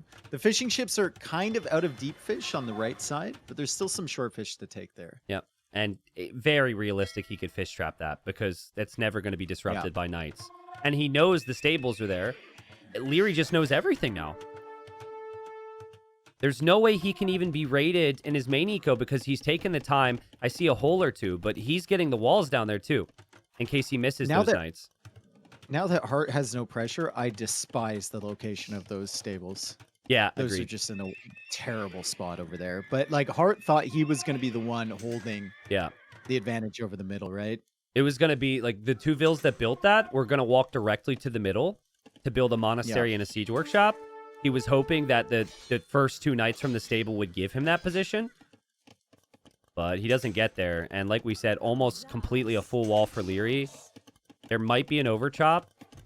The knights are on the way. No, I just expect a wall. Yeah, no overchop. You see the bamboo behind it. Yeah, true. There is a hole on the right, but that's pretty far. Cavalry's here already from Liereyy with Bodcanero. Wow. Against no Bloodlines Knights. And he's got a knight of his own there, too. He's also grabbing the relics. And, well, Heartt, I think he knows the direction which this game is going. He needs to try and do something. Maybe you can sit back and play into the late game. Try and get there with Celts. Could be okay. But, like, if Lierey's controlling the middle, it's so hard to take that area back. I think Scorpion Knight is maybe something you can justify getting to, but yeah, Heartt feels like he's lost this game, but he doesn't want to call it, right? He needs to try his best and just hope that Liereyy doesn't take this position and run with it. He's taking that relic too. It's like, what was that dot coming back? He's taking the one on the right. Oh my goodness. And that's just how confident he is in this position right now. He's like, I can do no wrong. Because normally, when you think when it's uneasy, you want all your monks near where those stables are, paying really close attention to it, but nope. And he's cementing himself further in this series and in this game. And all the tiny things you could look at Lierey's doing, he is... Oh, never mind. I thought that was going to be a church on the wood line. That's a university. So maybe that's the one thing. Dude, he doesn't know. Like, or he doesn't remember that they boosted. Or he doesn't care. All 3, maybe. Yeah. Like, I would say Liereyy knows about that bonus 100%, but maybe he doesn't feel it's as worth it as other people do. Maybe. I think you can argue that getting ballistics and adding siege and adding TCs, all that's way more important than adding churches, but some people are adding the churches before town centers. Yeah. You can add the churches. I mean, in this minutes. case, I think the second TC was probably better to add first. Yeah. But the church in between the gold and the farms, when you have 200 wood floating, is probably good. But he puts it instead into a siege workshop. Oh, dude. He's also pushing in here against the Scorpions. So much confidence there for Liereyy. Here come the Knights. He does heal up over time. Yeah. So maybe he's fine with taking that damage. Yeah, that was one of those where if he didn't have that armor upgrade in Bloodlines, he might have lost all of his cav archers. He ran right through that choke. Mangonel coming out, and this is it's not just the composition for Heartt that is super weak against Mangonel and cav archer, but it's also the position of his buildings that he's made. He's kind of locking himself off from the middle. Well, Unless Heartt he deletes the barracks. gets some damage. The knights get through the overchop. Fortified church would have been nice there. Killed a couple vills, but that might not be enough to displace Liereyy from the middle. Heartt can't push the middle because, at least with the scorpions around, because the siege. And both are on stone. Look at the res. Look at the res from Liereyy. Oh my goodness. I think, man, if Heartt had a little bit more army, I would say just bring like 15 vills, hope to take a good fight, and just drop the castle. It might go disastrously bad, but I just the hill is so go valuable. forward and drop it. Drop it beside the archer range at home from Liereyy. Just go Make it there, real messy. yeah. But how are you expecting to even get there without being spotted? And now this push is going to kill you if you don't defend from it. So he'll drop a defensive castle, which isn't even that good defensively because the TC can still be pushed. Yeah, Heartt is, again, probably feeling like this game is just impossible to win, but he's not dead yet. He's going to try his best. Liereyy just backs away. And Liereyy just thinking about the Imperial Age now. Do you think Franks would be good on this map with all the berries? Because it used to be in Empire Wars, we used to see them picked a lot. Franks were picked a lot, yeah. I just think there's like 10 better civs now. Yeah. With the way it's played out into, you know, water and archer and infantry for most civs. Wow, Liereyy. What an engagement there for Liereyy. Hello? Liereyy. Did Liereyy leave the building? Is he responding? Like, what on earth? Program just crashed, bro. He went up to Imperial Age. I guess he doesn't want those cav archers anymore. Unbelievable engagement. What on earth was that? It was a test to see how good Scorpions are. I mean, he went like back and forth in front of the shots. And that's why you play on if you're Heartt. They're pretty good. Yeah. On the Franks thing, I think Empire Wars is maybe why they were picked a lot, because fish is such a low percentage of your eco in Empire Wars start compared to this. And Franks just have no hybrid bonuses. But cheap Scorpions? castles would be nice here. Here he's getting his revenge. Oh. Nice. Even And he snags gets the the last next one with a little crop shot there on the farm. Oh, the knights again.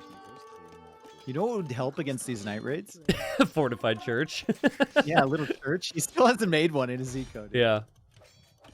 Well, Vil counts even. And maybe even ahead for Heartt here. Now that, yeah, he doesn't have any fishing ships, so obviously he's ahead. And we still just kind of feel like this is a game that Liereyy can't lose, but he's got to be careful. If Imperial Age on the way for Heartt. How Ram is really good against Jordans. Jordans don't get bombard cannon. But it takes some time to get to if you're Heartt. And I don't think Leary's going to be the guy that's setting up spawn towers everywhere. Yeah, I would agree. Especially because there's been two games in this series where the unique tech has been really, really strong. And he hasn't prioritized it. So he probably won't get spawn towers. I think he'll just probably drop castles. And he drops a castle on the left side now. Heartt has enough res to get to Halb, Siege Ram, and 4 Trebs. And look what he's doing. He's good upgrades. stonewalling. He might even get like fortified wall. He might just sit back here. Yeah, which feels And build up weird into because that. you don't have relics and whatnot, but you can't push now. You can't just force the issue because you don't have relics and map control. I mean, if you're going to play like this, you have to commit. Yep. If you're going to play into this, you have to wait until you have at least Onager and Halb and a considerable amount of those, plus a few Treads. Agreed. And just have one big push to the middle. You can take the gold back later. But you need something for these trebuchets soon. And well, he's massing mangonels almost like he wants to try Onager. Just think the middle is still such an important area for him. And he's still 30 seconds off of Imp. Walls are completing. Honestly, maybe Liereyy should be outposting to see these things and denying them. I'm seeing an outpost on the right, so he'll get some vision there.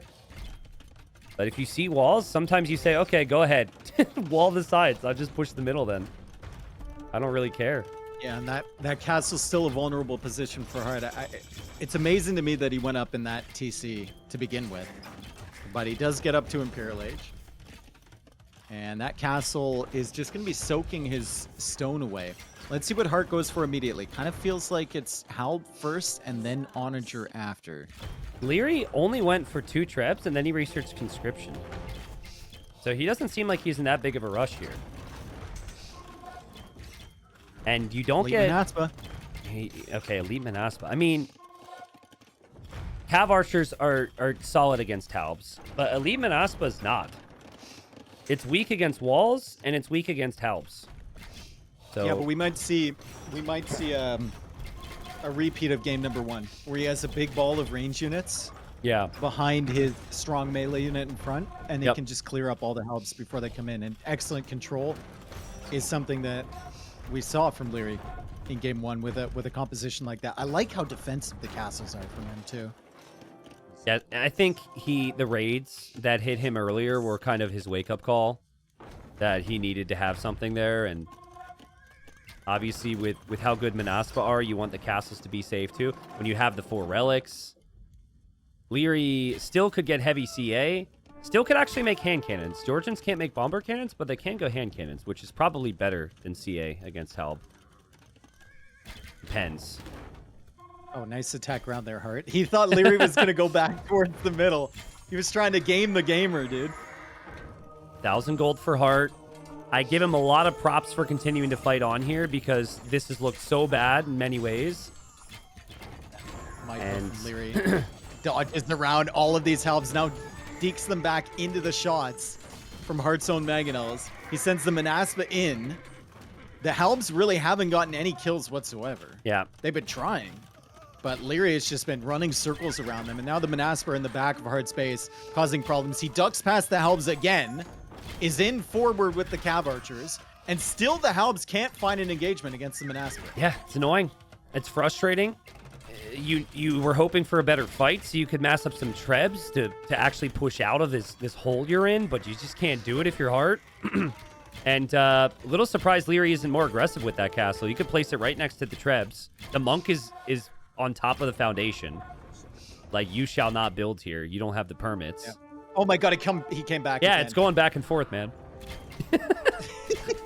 It's okay. He's going to move the castle forward now. Oh, wait. Nope. You moving the monks now? There we go. There we go.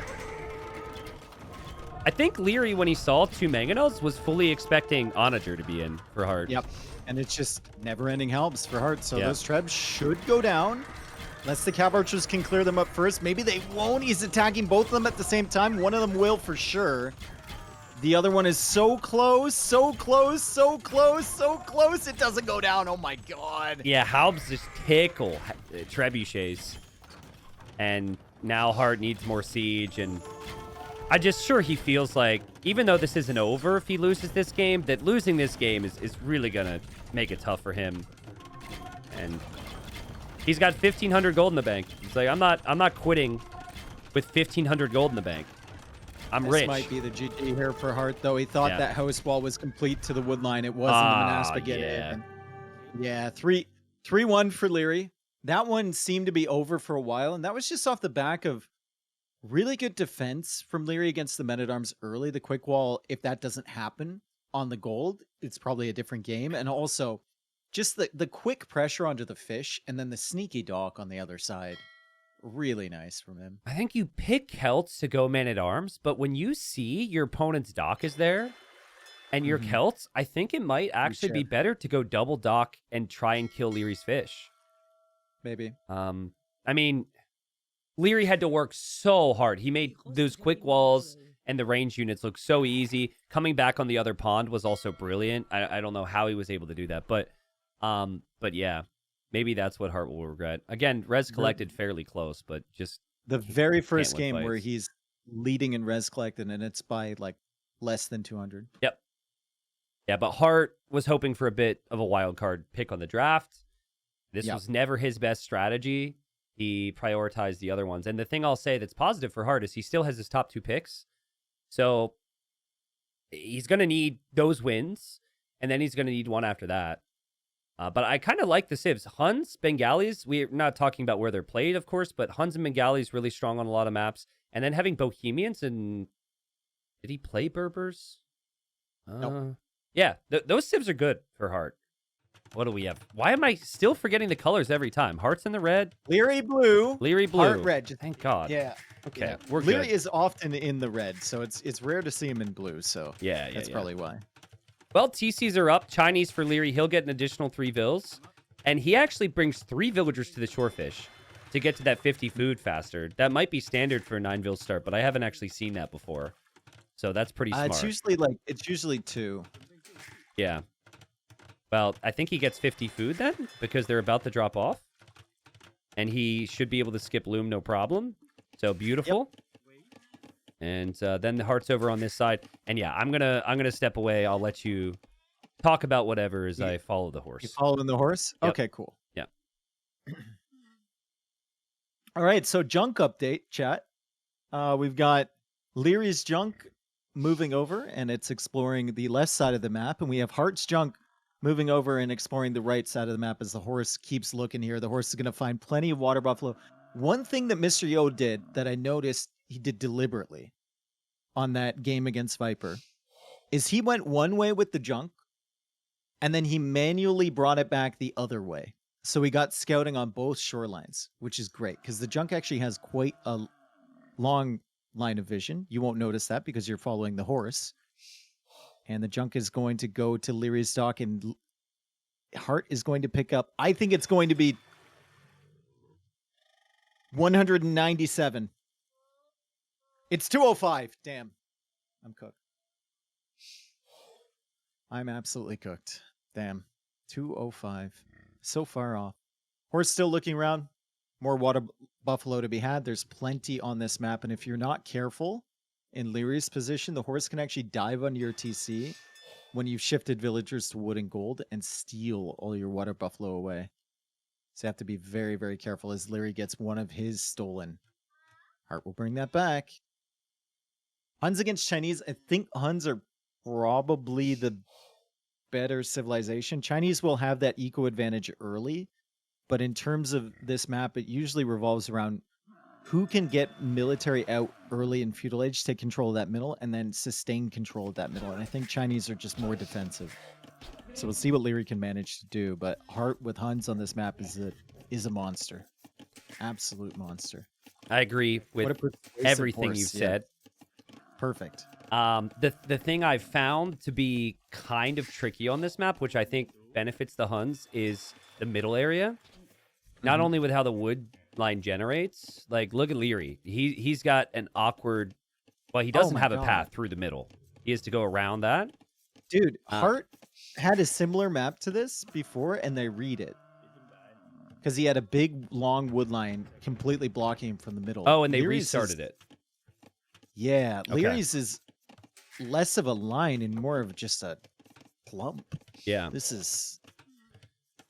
The thing from Lierey's position, though, is that took a lot of water buffalo to scouting to figure out, and he has no clue what Heartts look like. And Heartt can just wall his because he has all that information now. And if he sees that lumber camp's on the other side, that is as good a tower location as you'll find. Dude, I really like the little tech, the hidden tech here to go one way with the junk on your first trip and then bring it back manually the other way. You can see Heartt's line of sight. Oh, so you can get more scouting? Yep. Did he do that on purpose, or did it just happen to do it that way? Yo did it on purpose. Okay. I mean, maybe it went past the dock and then he clicked on the other side. Yeah. But Yo did it against Viper, and I've seen a couple players do the same thing. So maybe it's by an accident, but it's very nice. You get to see some of the stones along the edges too. You pay attention to their junk way more than I do. I didn't notice that. Oh, I do, dude. But then you get the scouting. I'm okay with that, just so you could get the extra 200 or 300 score, just so it gets in your opponent's head. So it's very intimidating. Yeah. Villagers coming across now from Heartt. This is what we expect from him. Still no loom, but that's fine. He'll take out the tiger, and then we'll see an archer range, probably. Maybe a tower. I mean, that could be a disgusting spot for a tower. Well, Liereyy did outpost, so Liereyy knows that too. So Liereyy sees the militia, knows he needs to wall this out. We'll go for a range opening, and there's the tower. I think you want Where to do you place put your... a counter tower? Oof. See, I don't like that because I would want the tower up near the outpost so it protects more of the overall wood line. Because now if there's archers from the other side, this tower doesn't help you. But maybe I'm thinking about it too much. I guess if you deny this tower... Oh my god, this Heartt... What's happening here? Heartt's double checking. He's like, is he towering? He is towering. Yep. Crap. But he built too much of it. He backs away. He went What's to 52. the percentage? Oh, never mind. No, he's got enough. He's never got mind. enough. Okay. Yeah. And there's that tower. Just out of range. Might be within range once Liereyy gets fletching. We'll never know because we don't have the ugly range mod indicator enabled. So we just got to not cheat and guess. We have to use our sense. Yeah. Well, Sense. Are you smelling towers? I sense it with my Oh, eyeballs. Sense. Okay. No, not Imagine- scent as in it It's smells. like you're like in the screen. You're like, No, dude. I think that's within range. Yeah, I mean the amount of There goes times I was Tristan, tower rushed. sniffing towers again. The Yeah. amount of times I was tower rushed over the years, I might have needed to find some weird coping mechanism. But this seems to be what this has turned into at times. Like if you can wall out the initial pressure, sure you're gonna make your own range units, but we see the second dock come up more often than not. Nice job there from Heartt to at least kill the Vil. But that's 2 docks from Liereyy. And we also have the 2 docks from Heartts. But the fish pressure, it matters a lot, but normally like right before they click up to Castle Age, because it's such a long distance to travel. Yeah, you got to take out the junk if you're going water. You just go 2 fire galleys, you take out the junk. It's Yeah. just way too much gold. I like this from Liereyy. He got found out there by the skirmishers with these archers, and he pulls it back to the fires, and he can defend. So that's really, really nice for him. His junk is heading in. Can it be killed by Heartt? If Heartt moves the fires, maybe. Liereyy, his fires are in position to kill the junk from Heartt. I mean, I think it's a really good point to bring up. Wow, that micro from Liereyy to almost save that archer was nice. But I really don't think players are looking at junk. I think they're just thinking about killing fish. And if they kill the junk, they kill the junk. But no, I think you are you're forcing your junk tendencies onto them. well, first off, how dare I? But Very second, presumptuous. yeah, I know. Yeah. But you can see Lierey's worried about his fish. Heartt's worried about his fish. But we do have a big patrol from Liereyy now with 5 fires. So this is the point where you can actually do some damage.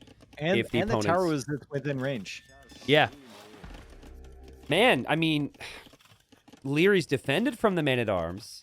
This map is super awkward if he's later to Castle Age, but he'll shoot the tower down. He has good Navy numbers. The techs are cheap. His resources are rising. This is a really nice build from Liereyy. And he just makes it so difficult for Heartt to do anything aggressively when they play these games. It's the same thing as the previous game. Just swats away the man-at-arms, protects his eco, will click Castle Age. I mean, and Heartt's thinking, okay, at least there's some idle time from that tower with the villagers, but it's just archers. Yeah.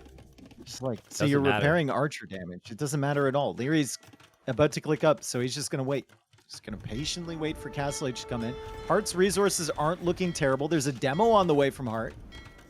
Good fire galley micro from both so far. And let's see how quick Liereyy pulls away. Ooh. That's actually a great demo. That might turn the game just a little bit for Heartt. Because now he's pushing on water and Liereyy has to invest more. And also still pressuring on land to some extent. He was attacking the farm. The farmers can't work on an attacked farm, and now Lierey's chasing with the Vils. Heartt, do not attack there, and just take Liereyy across the map as long as you can. Oh, he realizes. But look at the farm transition. 7 farms for Liereyy, just as his Buffalo are finishing. And Heartt hasn't taken a single farm. And he has to even use the market to click up a little bit. I think it's still a little tough for Liereyy because of the way this woodline is set up. He cannot move his crossbows through that center gap and try and deny this siege workshop placement early. Yeah. So he's gonna have to go all the way around, which might give time to Heartt to get to Castle Age and get a siege workshop up. And there's actually another tower there, but that's gonna be within range of Bodkin Arrow from this tower. This middle hill is not by design, but it almost feels like it is. That perfect square for siege, monk push, maybe. I don't love that tower position for Hearttt because I think it's still in range of Lierey's tower. The fact that Hearttt is attacking the stable from Liereyy. Because knights could be annoying. Yeah, I like that. If you take that out, that's real nice. But dude, he has no clue. I don't know what happened to his horse. His horse is literally standing there. Bro, he has no clue where these archers are. And if these archers make it to his base without scouting on that... they snuck right past it. And they're going to sneak past this. Okay, caught a little glimpse. Lierey's like, no. Back into the darkness, okay. Liereyy wants to go into the light because he's got his upgrades now. And that stable is not going down. One knight can deal with that. And now Heartt's 50 seconds away from the next stage. Behind this gate, everything's wide open. And down 3-1, this is looking horrible. Also, on water, Lierey's still fine. He's not going to win it or anything, but he's still okay. The junk's even still moving. Hearttt has to dance a little bit here with these skirms. The junk went right past, dude. His junk slipped right past Hearttt. Yep, he's going past. Hearttt doesn't see it. The spears, the men-at-arms, everything just here in defense. The stable goes up for Hearttt. Another tower for Hearttt. The wood eco is atrocious. And this is where Liereyy could take the hill. You could walk around that awful wood line and try and take the hill. Oh, the timings from Liereyy with crossbows. Just perfect. We've just all been here, it feels like, right? Yeah. Where you're just a couple seconds too late to a tower and your opponent has crossbow. Usually my response is, wow, this guy's a nerd. Which may be true here, but that's loser. what... This is... Here we respect it. Yeah. And now Liereyy should focus on water, I think. Like getting the war galley upgrade. He's on the way back. Whose junk are we talking about? Lierey's? Lierey's junk. Yeah. Wow. That's 200 gold when his opponent doesn't have gold and his opponent doesn't have the junk to bring back. So it was even with res collected 2 minutes ago. And now it's 11k versus 10k. Clears up the 2 vills, clears up the horse. Hearttt really can't deal with this crossbow army, right? Doesn't even have bloodlines. He's just got the first armor upgrade. And Liereyy, we know the micro is going to be on point. Plus, he's got that 1 weak knight to maybe body block some of the other knights and get a little bit of damage. So this is just like, oh, God. It's painful. Hearttt played great. If he would have gotten a win in one of the first 2 games, maybe, which were very close, we might be talking in a different tone here. He can't even clear up the crossbows because the fires are here. Yep. Leary's just too good, dude. He's just too good. He's one of the favorites for every single tournament he plays. And despite the strengths of the Huns, despite the strong opening from Hearttt, and probably the better map, I would argue, because of the position to take the middle, Liereyy wins the game, wins 4-1, and moves into the semifinals. He's just insane, dude. He's so good. It was just dominant other than the Land Madness game. And we said it multiple times. Don't think Hearttt played bad. Yeah, Hearttt played great. If Hearttt plays this level against any other player, it's either a stomp for Hearttt or it's a very close series. Agreed. And Liereyy just makes it look easy. I mean, Liereyy was just on top of this. He is a talent, that's for sure. And he's well-rounded, right? We saw closed maps. We didn't see the super arena style maps, but still, we said the boomy game like enclosed, where it was lots of camels. We had maps where water mattered more than others. He's so complete. And so that's why I hope Hearttt isn't too frustrated. Having heard from Hearttt, spoken to Hearttt, he basically was like, my goal, get top 8. And his goal was reached. And I think, especially because I would put Liereyy as probably the favorite in his semifinal, I think that Hearttt will be feeling even better if that's the case. So, GG. I'm excited to see the semis now, dude, because we've had some great games, and the maps have delivered some great back and forth contests. I think the draft has been good, but if I had to predict it right now, I'd probably predict it as I would have predicted Liereyy. Like 3-4 weeks ago, right? I would have probably said Liereyy Hera final is kind of what I'm leaning towards right now. Well, the thing with Liereyy in this next set, it's going to be a very different set against Mysterio. Yeah, always is. We will not see skirm versus skirm, right? And that's why this particular matchup makes Liereyy look so good, and he comes off this set looking so impressive, and he is. but it's because Heartt's doing the same thing as him, and Lierey's just outplaying him. Yep. Yep. Mr. Yo will not even try that. Yeah. Mr. Yeah. It, Yo it is will be like, so if different. I can survive till Castle Age, I'm happy. Yep. And then I can try and win the game. Yep. That's all I want to do is just, I want to survive. I want to get there. And then I can start doing my little weird Mr. Yo things to bring myself back into the game. Both Yo and then Tato in the other semifinal, it's going to be the same story where they're insanely good players. They can beat anybody on their day, but they're going to need a game or two or three to be a different strategy than the other one. Because even if like Hera or Liereyy have bad strategy, they'll beat you because their execution's insane, right? Not saying the decision making is bad, but still. Yeah. Like, how many times have we seen Hera defend against a siege push with 4 skirms? Yeah. It's just like, or it's not a good strategy, but they'll beat you. Or go into exactly. They can get away with more because of their overall ability. So I think with that said, it makes for very interesting semifinals. I think the best Age of Empires for me is when you have that clash of like ability and stamina versus the strategy. So Hera, Tato, Yo, Liereyy will be really good in that regard. Those 2 best of 7s will be tomorrow.